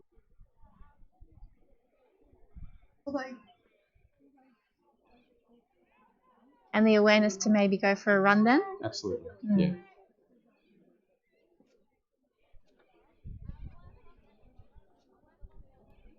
So for those watching that might not have been associated or know what FairBreak is, and they're watching along somehow on this stream, can you give us a little bit of a gist on how it started, Sean? I will do that. So very, very briefly, it came out of an initiative that Lisa Stalaker and I began many years ago, and then once she took on a full-time commentary role, I moved the program along into what we now call FairBreak. The more work we did in women's cricket, the more we saw that it was a program that needed work in terms of opportunity and gender equality. And then it became a situation of how do we do that by blending some of the great players still playing and past players with the best associate nation players that we could identify. Always moving towards creating a global tournament for women, unlike what you see in comparison to tournaments around the world. And that's still the program that we're on. And what we do in this, if you think about this program, is almost a bit of an identification program for us as well. So we're looking for players that we would bring in from anywhere in the world in a global tournament in order to get them to the level that they would need to be at in that tournament. These are the opportunities that we're giving them so that they can play in the company that they would have to play in that tournament and feel comfortable in the environment. So I believe Chamari Adapadu might have played for the FairBreakers, is that right? No, not yet. Right. Not yet. Someone you can recruit then. Absolutely. Yeah. Silver Holmes in here. We'd find a spot for her. I don't know why I thought that. I thought she might have been. No. There's been a number. We do get, which is very flattering for us. There are a number of players that are iconic female players around the world who have reached out to play with us when their programs allow that. So it may have been one of those situations. I think at the end of this over, I'll be out of the hot seat. Hayley Silver Holmes again bowling to Alice. We might have Shakti Gowden back in from around the wicket, who's been a wonderful supporter of our program. I think might be Shakti's first commentary. Is that correct, Shakti? So I hope you guys are all enjoying the day as well. It's lovely to have you here. It's a big shout. The umpire is unmoved. So Carlos is safe at the moment. No, it's wonderful to be involved. Thank you for asking us to be part of it, because you never know when some of these players are going to pop up in women's Big Bash teams in the future, and then we'll have a little hands of insight into them. You will. And it's also good that you get a little bit of a live experience of what we do.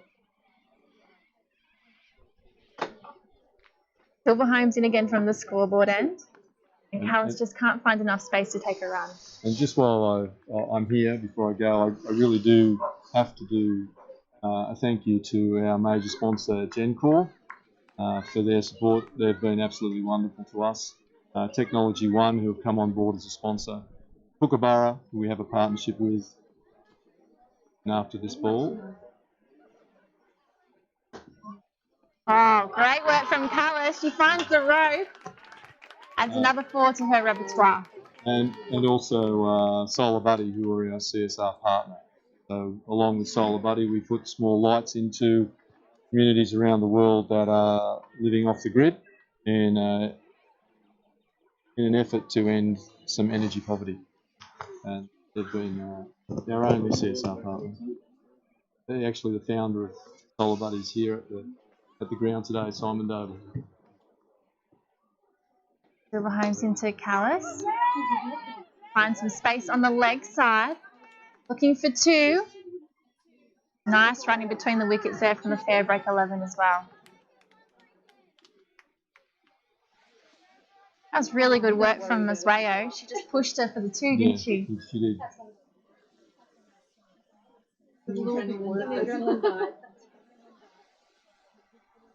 Alice taps a bat. Waits on Hayley Silver Holmes coming in over the wicket. Guiding it back, but Phoebe Litchfield's there waiting it.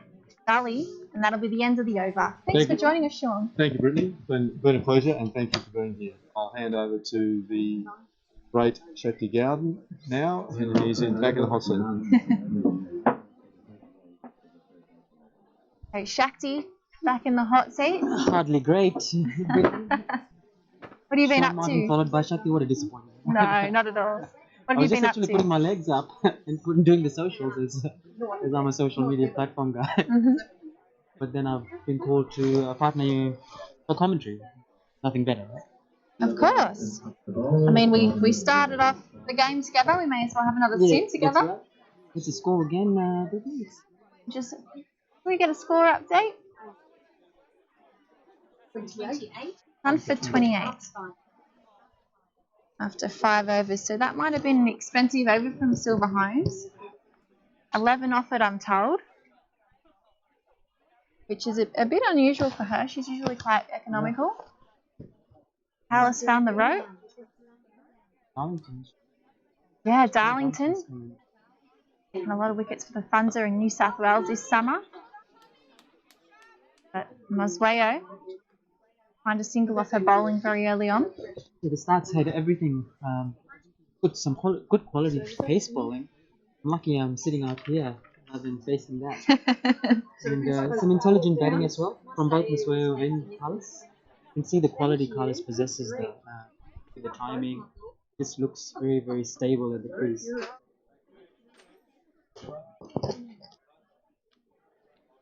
I don't know if Sean's mentioned after this ball will get about Shamila Mosweo. Darlington running in from the pavilion end.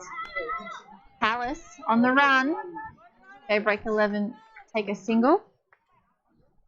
Yeah, just to finish off the sentence or story, but Shamila was probably not going to make it for this. Yes, we were talking about that. Yeah. So that mix up in the middle where she fell over and we're not sure whether she rolled her ankle or had a cramp. Yeah. His excuse for that was that she doesn't know what time zone she's in or where she is in the world. That's exactly right. Mosweo beaten by Hannah Darlington with the ball there. Good to see that the passion in cricket, can put aside a lot of these barriers and differences. They just want to play the game, I guess, and nothing beats them and having some time in the middle. Oh, here comes Darlington strong. Leo just can't connect. Been a lot of instances like that today where she sort of misjudged the line. But the more bowling you face of players like Darlington and Stella Campbell, the better you get at it. Darlington a little less quick than Campbell was. Good so far. Here she is again over the wicket. Mosweo working backwards of square. Backwards of point rather for the left-hander. Sometimes it's difficult to face someone with the pace of Hannah Darlington as compared to the opening fast bowlers because the ball doesn't come as quickly to the bat. Therefore, can't get enough timing on some of those shots. What's Darlington got in store for Callis? Playing into the covers. Big shout of no. They'll stay put for now, the FairBreak 11. And that's the end of the over. That went quickly. That went very quickly.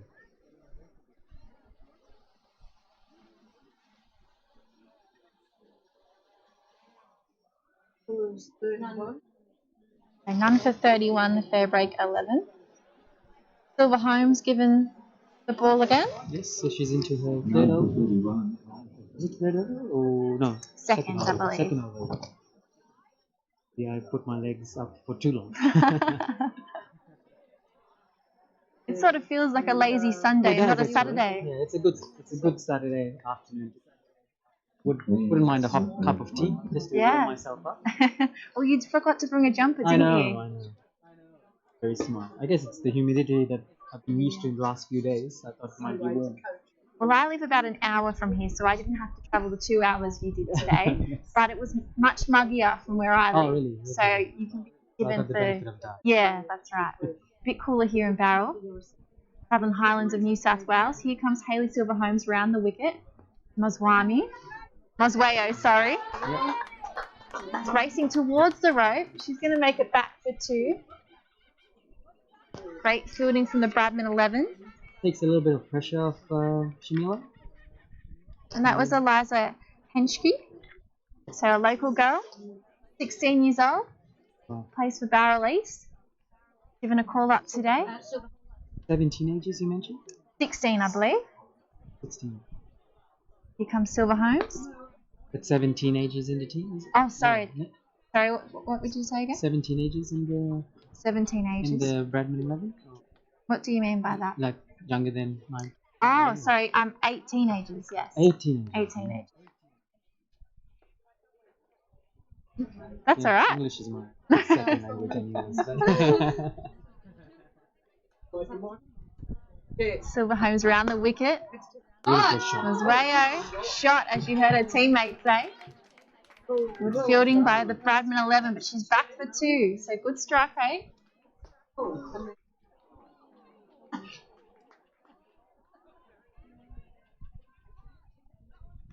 Stretching out that cramped leg.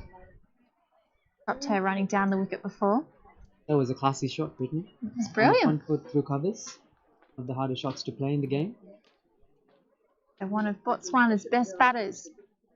Watching her live face Hayley Silver Holmes, just working it out towards point. Staying put for now. I was just saying that the last shot off her hips probably took a little bit of pressure out of her, or gave her some confidence. And then 2 balls later, she showed that freedom. I guess she just has to keep going with it and probably a bit more.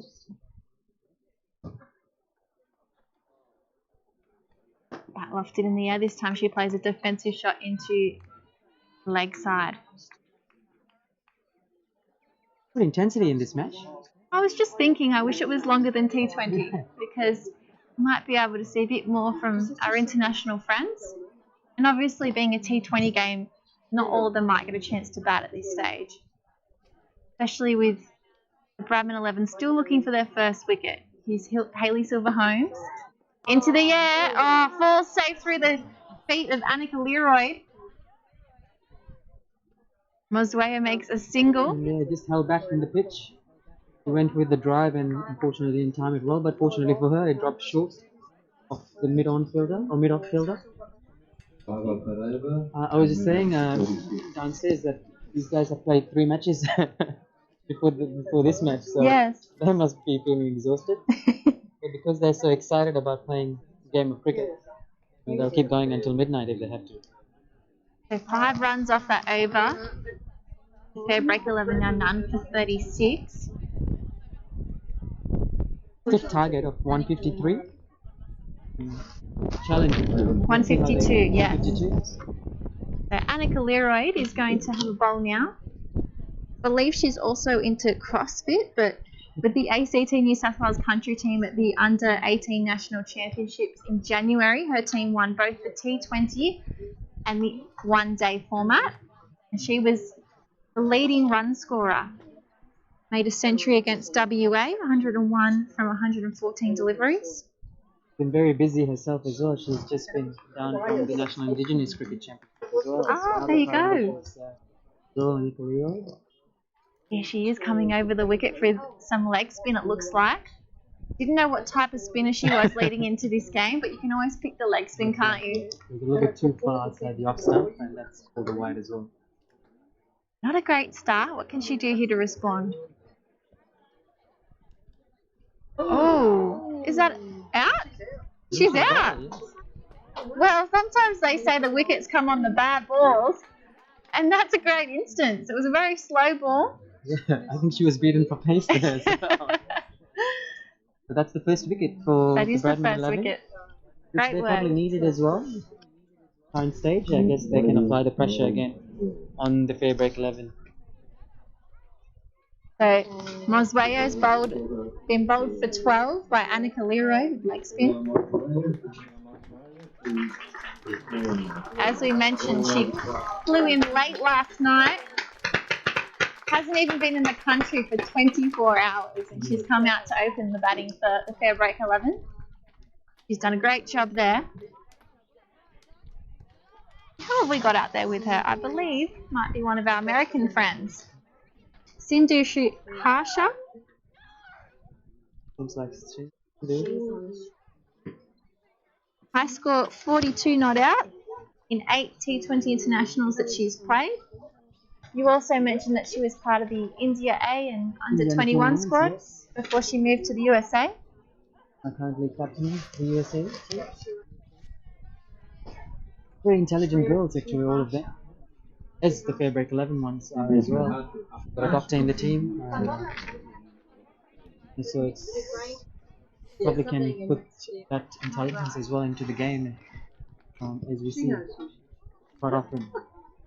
Here Leroy bowling to her for the first time today. Defensive shot, good start. Good start. Just watching what the ball's doing, especially as you just come in.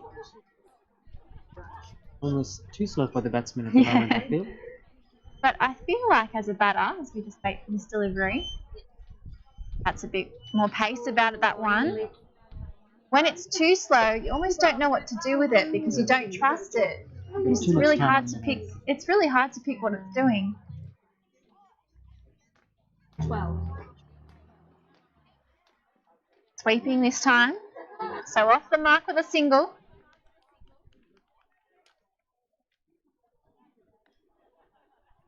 Watching the game yesterday evening with Australia and India, some of the arms from the boundary, these Perry's throws, were just amazing.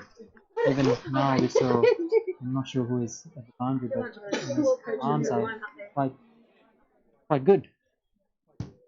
That's one of the big developments in women's cricket in the past 10 years is the fielding and the strength.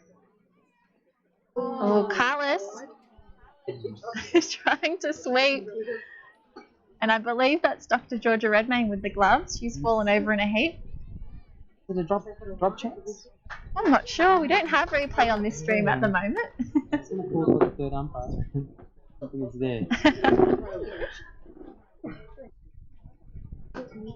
Harsha through the covers. Lovely shot. Oh, sorry, that's wrong. It's Carlos. Yes. Taller. You should know.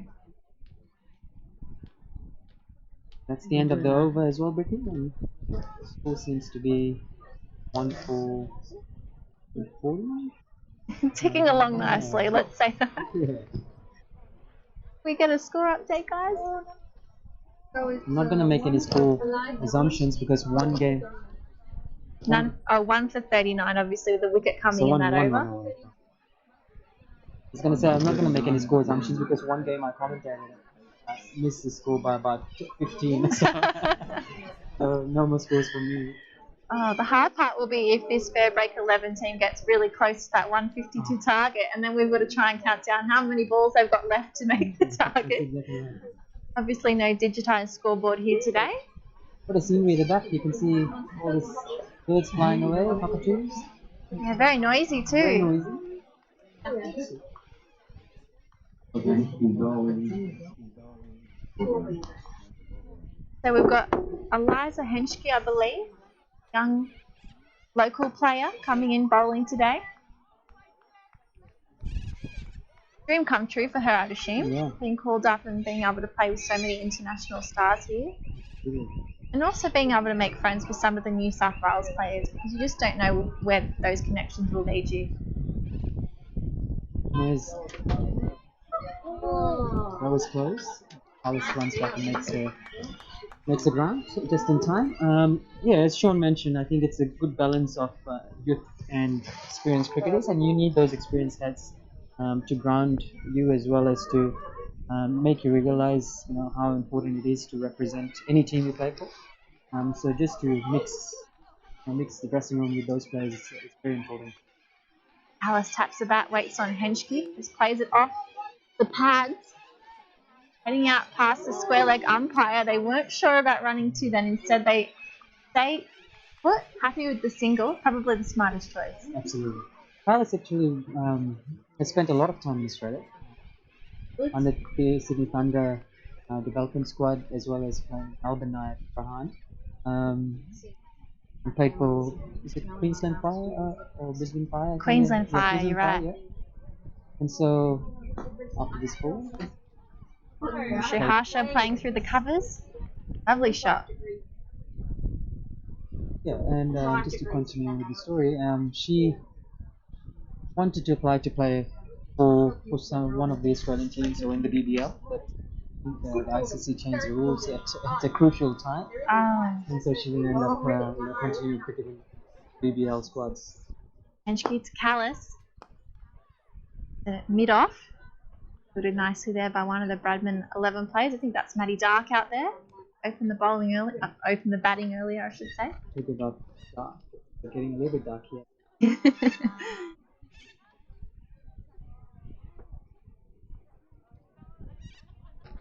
A little bit of a sprinkle coming over the ground as well. You can feel it a little bit in the commentary box. Getting high up here.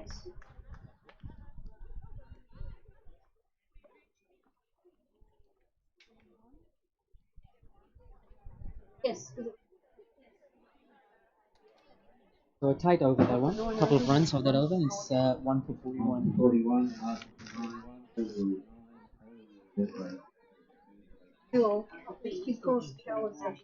There was a player that was a Melbourne Renegades rookie. Yeah, that was Mariko Hill as well. Okay. Yeah.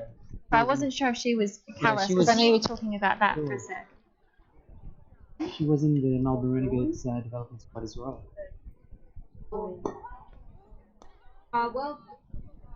Having a body on the line, Annika Leroy.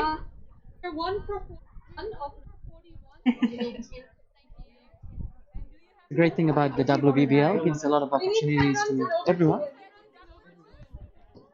So we're just being told by our statisticians here, as there's a wide from Annika Leroy, that they need about 10 runs and over to win from here.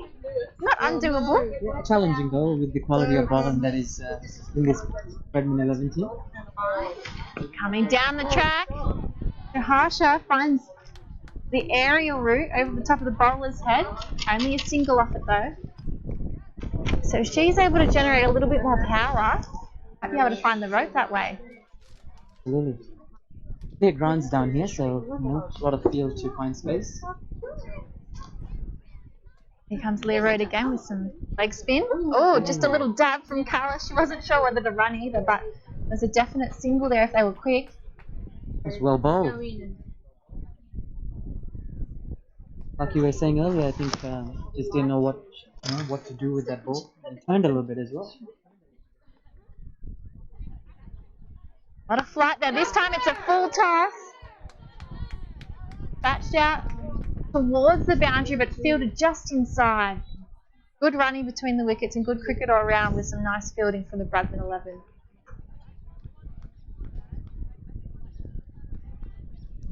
Getting even more chillier now. It is. I'm sorry That's to alright. be wearing a big That's okay. coat next to you. I feel really bad. But I also feel toasty and warm. Is that me? There's another full toss. Positive affirmations, I'll take that. So that one really could have been dispatched to the outer edges of the ground. But again, really hard to pick. A couple of full tosses there by Annika Leroy. A fairly unknown player too. Yeah, Not a lot of information on her, so very hard to do your study before you come into this game. that's right. She part of the breaker squad now. She was almost, she was called up to the squad for some of their games leading into the final, but didn't make it onto the field. So not made her debut for New South Wales yet, but in line to at some point, maybe next summer. Because there's a few breakers in this Bradman 11 team. Lots of Good breakers. depth in the breakers, New South Wales breakers. Yes, they went down to WA in the final last Sunday, but the fact that they were able to maintain such a strong hold on the competition and head in as the number one team into that final with, there was 7 teenagers in that squad too, so obviously Australia has been busy, and so a lot of the bigger New South Wales players like Elisa Healy, Rachel Haynes, Erin Burns too, who's moved to New South Wales now, and Ashley Gardner, they were all unavailable. And there's the youngster, Henschke, bowling again. FairBreak 11, unsure whether to go for 2 then. Very unlucky, that was timed really, really well. But probably just a little bit well timed. The fielder could get to it quickly. It was also the last match of Renee Farrell, right? Yes. Yeah, so, It's actually a sad moment for myself. yeah. Oh, Callis hit that sweetly right out of the middle. Cut hard out to backwards point. Just a single though. They haven't been able to find any of the rope. I think they're cutting the angles really well, the Bradman 11. There's a message that has been passed earlier, I think, to the FairBreak 11, that it's motoring along. So they're taking risks now, you can see. Like full blade shots down the ground or mid wicket, trying to see if they can clear the boundary, or if not, just get it to the boundary. Just to go back to Renee Farrell, she is someone that has been a huge inspiration for a lot of young New South Wales players, and dealing with the media has always had a huge smile on her face. Very quirky, very cheeky. Be very missed in New South Wales. In those dressing rooms, as Callis finds a little bit of space on the pitch through the feet of Phoebe Litchfield might be out there. No, it's not. It's Annika Learoyd, I believe. Slightly wayward throw, and they get a couple on the back of that throw.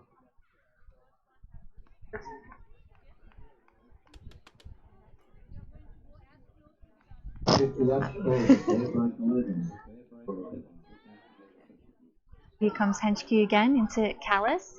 Slaps her bat across the line. And just a single. So they're rotating the strike really nicely here. Just about trying to find a bit of real estate to get those boundaries.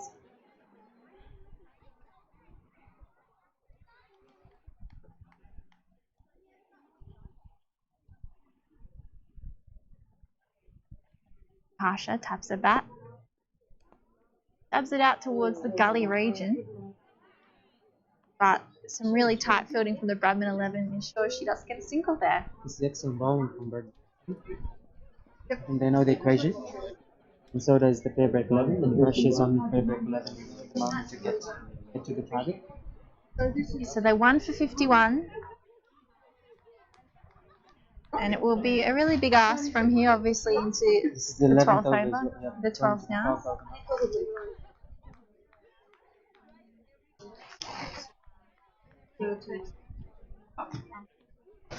I'm going to swap out and leave you here. I know you're cold, but we need you in commentary. And Julia's going to come back. Julia Price is joining us. Becoming very gifts.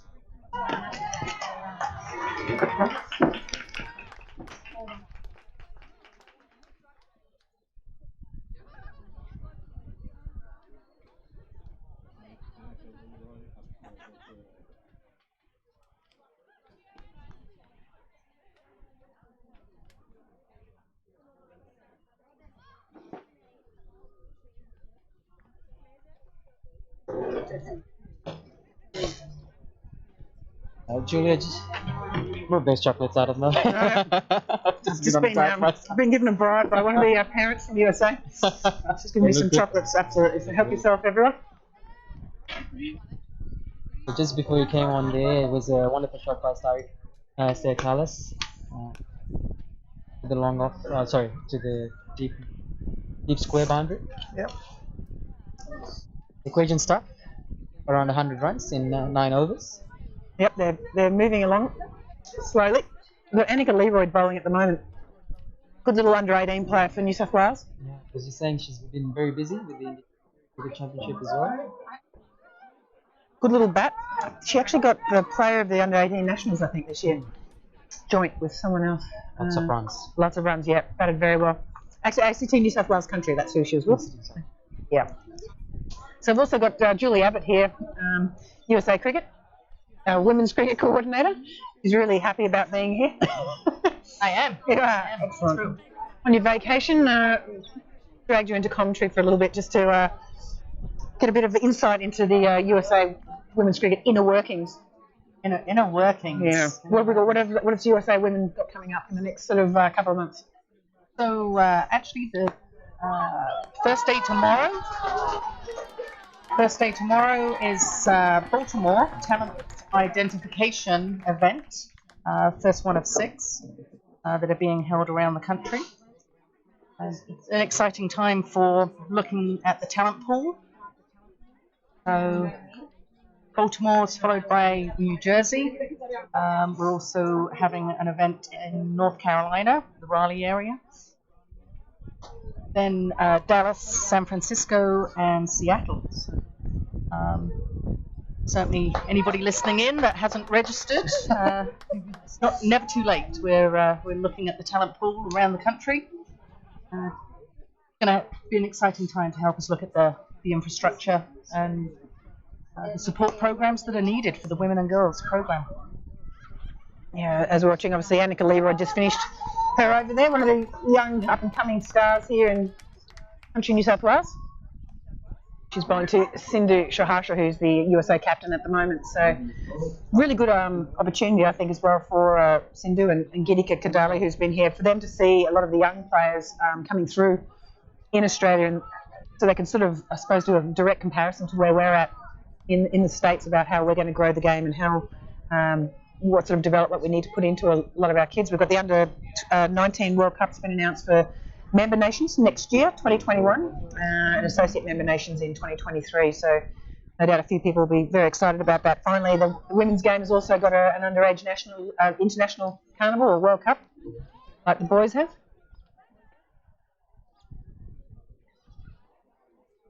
Big swing there from Stair Callis. Does like to hit the ball straight. So you've also been involved with USA Cricket? Me, I'm the coach. Yep. Yep. And so can you tell us about Geetika as well? She's only 15, isn't she? She is, yeah. Well, she was discovered at a Girls for Cricket League, I think, last year. Has been playing a little bit in California in her school programs. Is that right, Julie? You probably know more about it at the moment. Wonderful shot. Fantastic stuff. So Geetika started playing cricket when she was 11. She's tried her hand at a number of sports, but cricket is the one that she's really stuck to.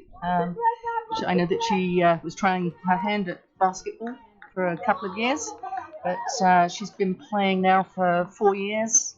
Just recently moved out to the Raleigh, Cary, North Carolina area from San Francisco, and there's a really great growing population of youngsters out in that area, so I know that she's getting a lot of cricket out there. I don't know what I was doing at 15. Yeah, I don't know what I was doing. I certainly wasn't playing cricket, I know that. Slightly wayward there. And yep, Eliza Heineke just could just not quite pull that back with Stella Campbell. It's a long way down from that height.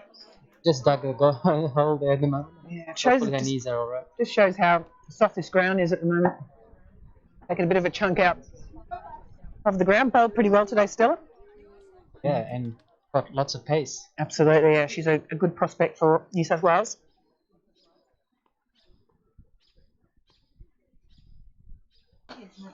So good shot there from Stair Carlos over the top of mid-off off Eliza Heineke. Just was on the wrong length then. Carlos, former world record holder for the highest T20 score. It was broken by Meg Lanning, and after that. Yep. Well, she was equal, in fact. Yeah, equal. 126, I think it was, with Meg Lanning. Meg Lanning. Yeah. Actually was at that game. He was at the European Championships last year in La Manga. Germany? Against Germany, Yeah. that's right, yep. She batted very well. I'm going to La Manga this year, actually. Oh, yeah. For a holiday? Or? For the European Cricket League. Ah, fantastic. Yeah. Yeah, I watched that last year. That was an absolute sensation last year. Yeah. And I see It's a that. different concept, yeah. And who are you playing? No, I'm just doing some media stuff. Brilliant. So, yeah. Gonna go and cover a little bit of action. Yeah, no, it was Stories. very well received. The Romanian, was it Romanian? Pavel Florin. Yeah, he was fantastic. Everyone loved him over here. Good character. Passionate, very passionate. Yeah. Just like some of these FairBreak 11 girls as well. You Yeah. can see how much they want to play cricket. Yeah, Get absolutely. exposure to this environment. Yeah, it's particularly with so speaking from a US perspective, we certainly the girls aren't doing back-to-back days of training and playing, so this is a really good opportunity for them to understand the mental and physical sort of requirements to be able to perform at this level. So this FairBreak tour is a great opportunity for the girls to be tested in that regard, as well as from other countries as well. We've got them from all over the place. Obviously, we've got Vanuatu, Singapore, Botswana, Hong Kong, and Ireland. Hardly, but Celeste Rack is Australian, and she's from Western Sydney, but Irish heritage. So she's headed over to Ireland and playing for them now, and played in the qualifiers last year and doing a great job for them. So yeah, a good opportunity for all these other nations just to play, to come to this ground. It's an absolutely beautiful ground as well, Bradman Oval, a lot of history here. So just a score update, Carlos is on 45 and Rihasha is on 6, 1 for 81, 13th over. So it's still a tough ask to get another 70 odd runs. Definitely, and Alicia Bates coming back on as well. Good left arm orthodox. Got a contract with Thunder, I think it was this year, but didn't get a game. Still pretty young, developing her craft. Parts beautifully as well. Yeah. Some action on the scoreboard from here. Some young kids finding a seat.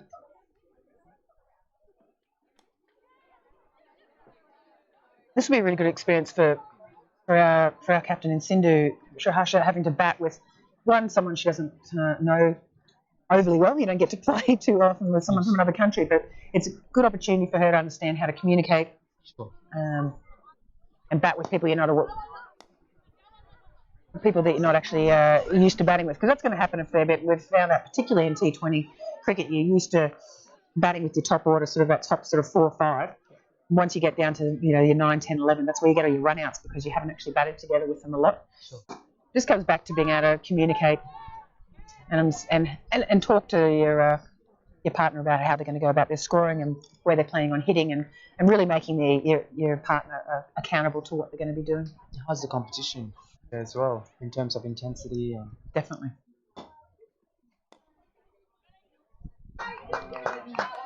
Losing a shape a little bit on that one. probably jarred her.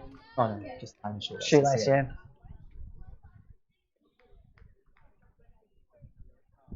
So the T20 qualifiers last year, Julie in Scotland. Obviously, a few of these, any of these teams.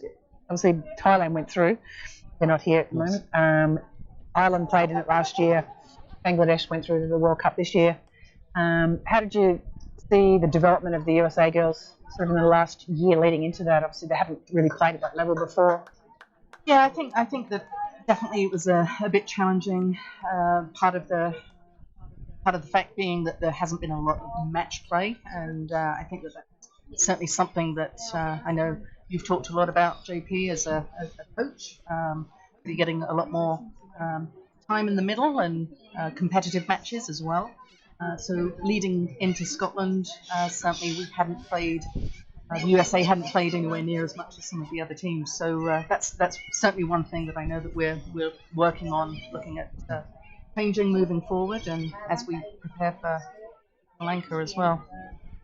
Yeah, I noticed a couple of teams, Catherine and Sarah Bryce, have both really moved up in the batting rankings in the T20 stuff from the number of games that they're playing and the quality of cricket growing all the time in Scotland, which is a great for an associate nation as well. Feel that they're going to they'll be the next sort of country to go. They've got some good setups, Stephen Knox being their coach as well. They're putting some good funding into their model there. Catherine Bryce obviously recently named into playing for the 100 out in England as well. The classy shot, close through her shot. Yep, very nice. Use the pace of the ball behind the wicket. I was going to ask as well, USA is a huge country. It is, 330 million. That's right. And in terms of getting participation in grassroots level, what's the status there at the moment?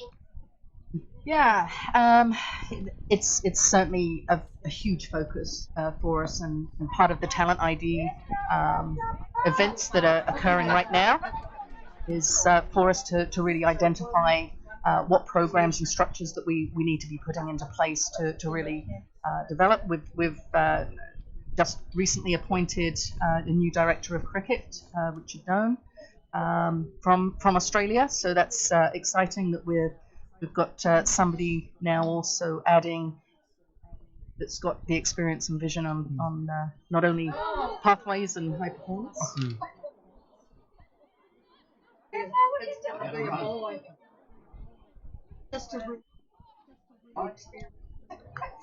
So that was just like what happened actually. And he scored a leg fine in the end. Yeah, because I think he got off the pad, went to the wicketkeeper. She threw it was off the pad. Yes, right, it was a little overthrow. Oh, well, good awareness though as well to get the single on That's there. right. A bit of a precedent shot though. Not really. Yes. See how she's trying to starting to find her feet a little bit. Yeah. She's timing the ball a little bit. Well, they're coming off a fair break. Fair break. Funny enough. So thank you very much. I'm here all day. Thank you. Here all day. They've just had Christmas off, so we had our last camp in San Francisco in mid-December. Yeah. So they had 6 weeks off, just to prepare for the season. There's a big season for USA this year. Hopefully, we've got the 50 over qualifiers in Sri Lanka in July. Which will be really exciting. We're looking forward to that, but it's also a massive challenge for getting the group together, getting them having enough games. Even the fact of just playing 50 over cricket is something fairly new to America at the moment. But at the same time, I think it'll be a great opportunity for us to see some girls in action and get them plenty of opportunity with the bat and ball. Because it's not just about that top order then, like it can be in T20 cricket sometimes. So, That's one good thing about T20 cricket is it's made the globalization of the game a lot more quicker, and a lot of these upcoming cricketers are starting to develop not just skills on the field but off the field as well. Yeah, absolutely. I'll just step out to get the score. Sure. I'll be back. Lovely. We'll just chat amongst ourselves, Julie. Absolutely. So you're on holiday? I am, and I see that the weather is just brilliant. We've put it on. We've got the English weather on for you out here in Bowral. You've also been involved in the American Women's Cricket Program as one of the selectors for the past 3 years. And obviously challenges with being involved as a selector. So, yeah, it's been interesting just because we haven't had enough opportunity to really look at the talent and actually be present at enough events, just because we just haven't had enough match play. I think that in the past we've certainly looked by having combines, trials around the country that's been sort of just very open. But it is very reliant on somebody playing well on the day and showing up on that day and getting seen versus, I think, it'll be a good opportunity the more as we're playing more in the United States for the selectors to actually get to view the players competing. Yep, that's Stair Callis' 50. Got a little bit edgy towards the last 10 or so runs, but great effort from her to stay out there.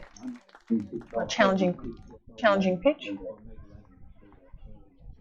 In your other life, in your business, you also work in education auditing. More nearly an opportunity from Sindhu Shahasha just gets it over the top of cover and a beautiful shot. So with your education background, what sort of challenges can you see with trying to develop the game and get it into schools? I know the system's different from state to state, which might be one of those challenges. Yeah, very much so. So certainly, in the education system, introducing a new sport into the game, certainly it requires replacing something that's in the curriculum. So it becomes a big challenge. I think that certainly one of the ways to go around that is looking at cricket as an extracurricular. I do know, and we spoke of Geetika Dali earlier on, and certainly Lisa Ramjit. I know that some of the youngsters are fortunate enough to have cricket in their schools, but it is definitely far and few between. So I think that there certainly is some opportunity, but it's going to pose tremendous opportunity if we can get cricket in the school. And that's certainly where we need to look at for pathways, and I know that that's being explored. Right, so we're having a bit of a change of wicket keepers here. Georgia Redmayne out, Maddie Dark in, pretty good replacement. And we also welcome back, speaking of exchanges, we've got Brittany Courtney, who's joined us now as well. I don't know if you've met Julie Abbott from USA Cricket. Yeah, before. Yes. First time in Australia. Yes, absolutely. I'm sorry it's so cold. I'm used to it. Okay. I came from ice and snow, so It's actually quite warm. Certainly some of these players would not be cooler weather playing cricket. Definitely not. Doesn't get too cold in Vanuatu ever, from memory. So have you been there, JP? Vanuatu? Uh-huh. No. It's a Pacific island. So that's just an educated guess. That was absolutely. Or wishful thinking. Yeah, maybe I'm just throwing an imitation out. USA could play Vanuatu. Oh, that is a great effort. Maybe Litchfield, I think. Yeah. Great work there. Also from Sindhu Shuhasha, understanding that you've got to really up the rate at this stage, and despite hitting it straight to the fielder, you've got to take that chance, and beautiful fielding from Phoebe Litchfield. So coming out to bat now for the FairBreak 11 is Marika Hill from Singapore. Had a bit of a run this morning in the 10 over game from Hong Kong. Yeah, her high score is 43 not out. Played for Hong Kong, 15 T20 international. Very tall. She is tall. So 20 runs for Sindhu. As I was saying before, we're sort of only just sort of coming back from a break. No, they're just sort of at the beginning of their season, so the girls are probably finding their feet a little at the moment with Gitika and Sindhu just sort of getting back into it, as are probably a few of the other Northern Hemisphere countries, which aren't too many of them, in fact, in this. Which in Netherlands is pretty much about it.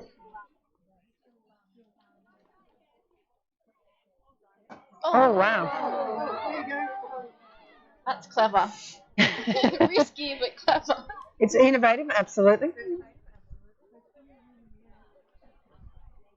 Yeah, just trying to. It's amazing the new shots that are coming out from T20 cricket. It's certainly expanded the repertoire of a lot of people. Probably say don't try that one at home though if you're watching. Looks like it might take a bit to perfect.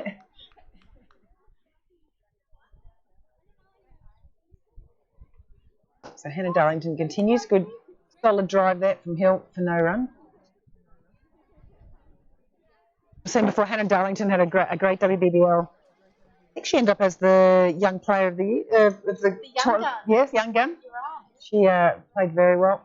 Just stump to stump. I like the fact that she kept it nice and simple.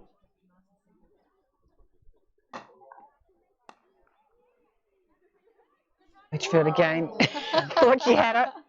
But great backing up there from Alex Blackwell. She hasn't lost it. Yeah, they're talking about Darlington being Sarah Ailey when she Nice. moves on. I mean, Sarah Ailey has no intentions to leave New South Wales cricket at this stage. Still kicking on, doing really well. Yeah, but I think she offers something similar to that side, so that's what they're hoping. During this stage, they'll be together, and then when Sarah Ailey goes, she'll switch on that role. Yeah, that's a fair call, and that's really well kept from Maddie Dart. Oh, she's missed that, I'm afraid. Sorry, Maddie. And that'll be 4 byes. Big shot from Stair Callis. Completely misses it. Has gone a little bit sloggy, and that's what that sort of bowling, like the Sarah Ailey style, the Hannah Darlington style, they sort of just put it on the spot, and you've actually got to start creating some things and moving around to be able to access certain areas, particularly when you can't score off them. What's so incredible about Sarah Ailey and why she's been a couple of seasons in the 5-year history of the Women's Big Bash. Little juggle from Phoebe Litchfield. But just that accuracy you're talking about. So she's just going to put the ball exactly in the same spot each time. But if you muck up your shot, that's when you're gone. And that's where the wickets. Absolutely. There's subtle differences as well between deliveries that can also cause, either a catch in front of the wicket, caught and bowled. She gets quite a few of those as well. And she doesn't drop too many. She's got enormous hands. Thus, she's called Mitzi. Although she debates that her hands are in proportion with her body.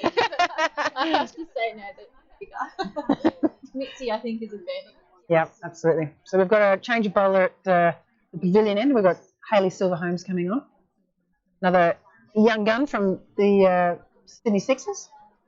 Played for the last couple of years. I think she's only 16 still. Yes, 16, 17, that age. Took a lot of wickets for New South Wales in the WNCL this summer as well. Yeah. I was just talking before regarding her strength, and over the last year, seeing her WBBL 04 to WBBL 05, her strength has really improved. You can see that she's getting through the crease a lot better, just a lot stronger in the body, and that's sort of what these elite programs can offer you is having that strength and conditioning sort of program background to ensure that you, one, stay on the field and don't get injured, but secondly, be able to increase your pace and your consistency and your delivery. Oh, it's so important, especially for some of the young fast bowlers coming through. Stella Campbell, we'll have to really look after her, as we know Taylor Valemi's out of the World Cup, unfortunately. And we're only talking in an up to the World Cup about how we look after Taylor Valemi. Well, they were trying to do that during the Tri-Series. You can see that they're sort of playing her for one game, leaving her out for a game, playing her for one game, and she was absolutely mortified to find out that she had this stress fracture in her foot, because she was, her impact, particularly playing at Monica, but they did have a bit of bounce, but she really did trouble the Indians. So it was interesting that they got to play at the Sydney Showgrounds last night on a slower pitch that was always going to make it an advantage the Indian team anyway. It's a bit of a swing, can't quite. But we've got a reserve fielder on at the moment. One of the kids is swapped on, which is great. He's going to be doing the ball, picking up all the balls. That's fantastic.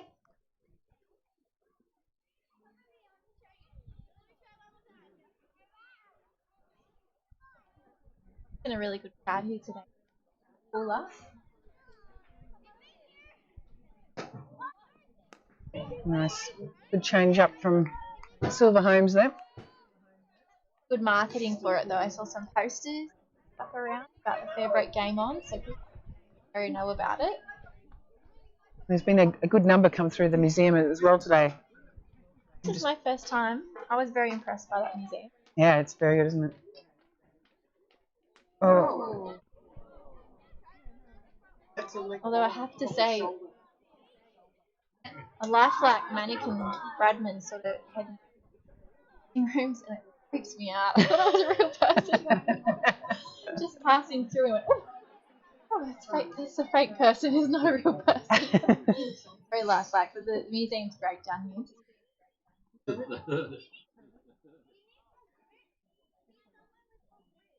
A slow ball, well read, slightly overpitched from Silver Holmes, and Carlos hits down to long on for one. I like the fact that Marika Hill tried to do the lap shot. She's, I don't know what the pace of the Hong Kong competition's like. But when you've got someone bowling at this pace, that shot is certainly on.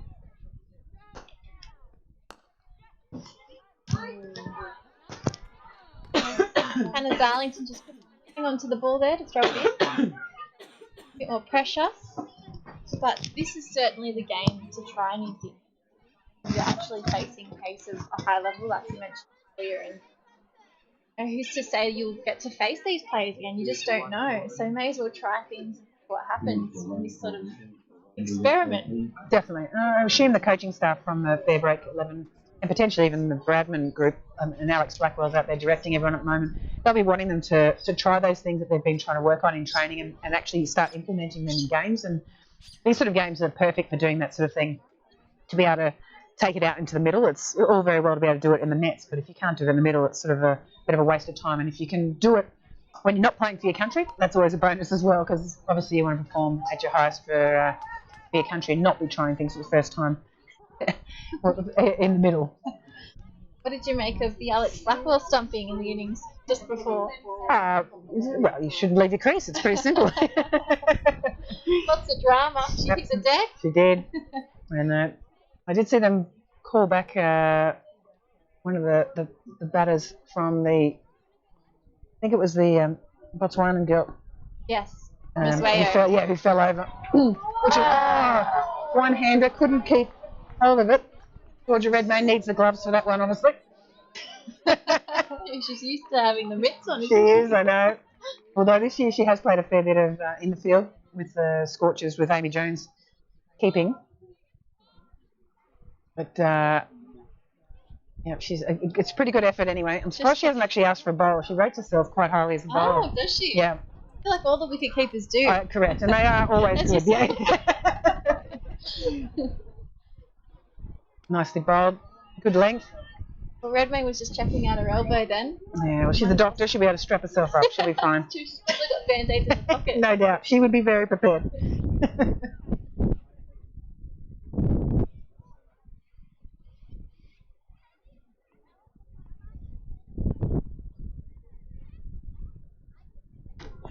Well bowled again. Good change of pace. Got the single. But it was a bit of a shout, muffled shout for a run out there, but home quite easily. Going to have to get a little bit of a wriggle on here. The FairBreak 11 being contained at the moment by the Bradman 11.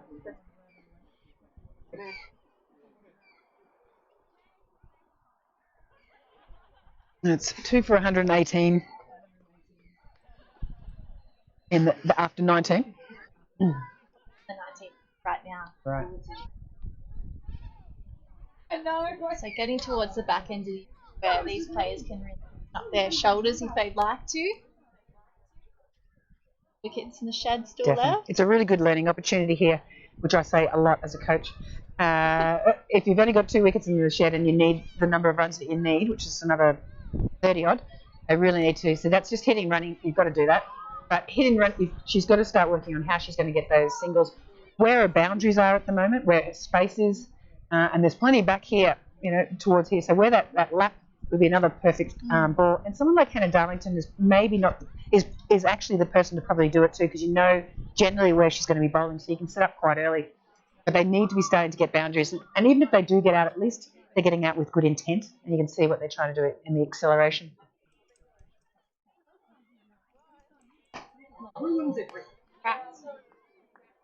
So again, someone like Stare, she's been out there for a fair while now. She, to me, should be the person who's absolutely going.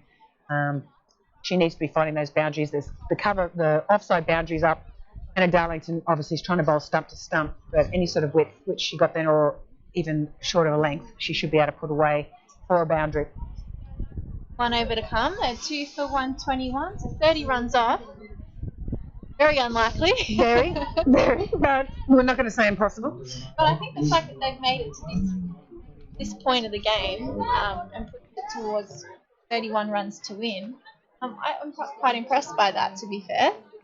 Absolutely. Well, they're putting Nasaman and Navarka is going to go out there now, and Sturkallis is coming in just to give her a bit of a hit in the last over. And Navarka from Vanuatu, Pacific Island that I've never been to.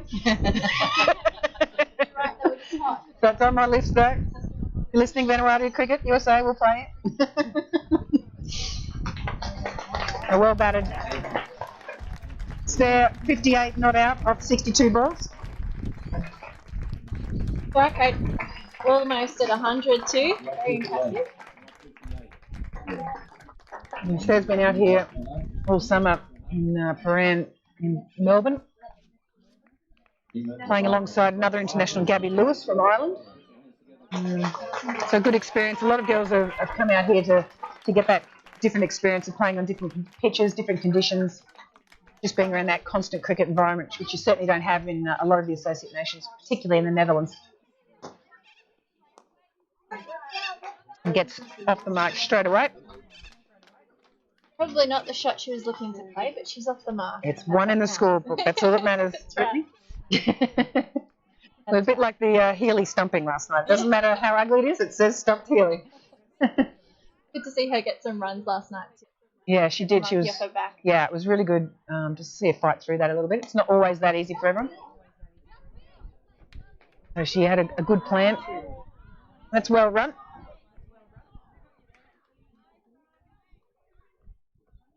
Good between the wickets by these two, obviously just coming together. They've got a big task on their hands with 30 off the last over.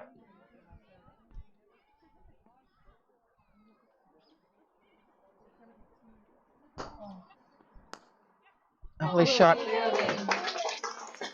And a Darlington cleaning up there at middle. Little commander roll there. Nice. A little bit of mayonnaise. First time I'd heard that saying was when they were giving Rachel Haynes some stick about Yeah. adding mayo to her Superman catches, She does, yeah. Superwoman catches. If she just took another 2 steps, she wouldn't have to dive, I agree. It does look good, and it's great for the promotion. Yeah, and she's a super fielder. Rachel Haynes. Some footage of that made it onto the Come On Aussie Come On songs, didn't it? It has. Cricket Australia, I have to admit, I think they've done a great job of promoting the World Cup. Some of the little vignettes that they've got are fantastic. Oh, fielded. Now the Darlington's letting nothing pass. Spoiling the party for the FairBreak. The friendly Hannah. Silverholme's doing a great job here. Something that she can work on as well as this finishing for her is great. She's bowling in some really nice areas. Making it really difficult for them to find the boundary. Well run again. Not out. Well run, and that's... So we've got 1 over to go, is that right? Or is that... I believe that's the end of the match. It was. The FairBreak. Yeah, the FairBreak Global 11. 2 for 128. So 24 runs off the mark, but a very impressive performance here today. I've been very impressed by so many players. Obviously, the captain and some of the bowlers too, and the keeper. I was really impressed by the keeper. FairBreak was Sindhu Shrihasha, one of our USA girls. Yeah, she's a talented player, no doubt, and she's got a very good cricket brain, and that's why she's our captain. But it's such a good experience for all these girls from both teams, and being able to mingle, and it's great for even the girls in the Bradman 11 to be able to understand how many other countries are playing cricket around the world. I have to admit, when I was growing up, well, I didn't even play cricket in Australia because I didn't know it was here. But now it's fantastic that they're understanding that there's cricket happening in Hong Kong, and there's cricket happening in Vanuatu, and there's cricket happening in PNG, obviously, and lots of different countries around the world that you might normally think that is happening. So good learning experience for everyone from both teams, and no doubt Alex Blackwell will have a few words of wisdom to say to her team, as is Sana Mia for the FairBreak 11. So Esther Carlos finishes as top run scorer for this match with 58 from 62. Oswayo with 12. Shrihasha with 20. Marika Hill not out, finishing off the innings on 9. Navika finishing off the innings on 2. So pick of the bowlers is hard because there is a retirement there. Also a couple of run-outs, but Annika Leroy picked up a wicket today, which is brilliant for her because obviously FairBreak is about developing players internationally, but with the Bradman 11 it's allowed us to help develop a local player in that way. She's not made her debut for New South Wales yet, so mixing in with these New South Wales girls now will be good for her. Yeah, definitely. I was explaining before, Annika Leroy got a play of the Under-18 National Championships, I'm pretty sure, from New South Wales country. So yeah, New South Wales ACT. Yeah, great experience for her as well. But the more you challenge yourself and the more you expose yourself to good people and good players, the better you're going to get, the faster you and faster around there as well. So great work today from both teams. Bradman 11 are going to win this match by 24 runs. So we're going to have a trophy ceremony very shortly. So say goodbye from Bradman Oval here in Bowral. Thank you to you, Julia. Thanks, Brittany. Thanks, Julie. Julie. Yes. Sitting there. No, it's been great to have insights from a range of people today and also hear about what's happening in USA with cricket. So I hope that can continue. Absolutely. And thanks very much for joining us, everyone, today. And congratulations to the Bradman 11.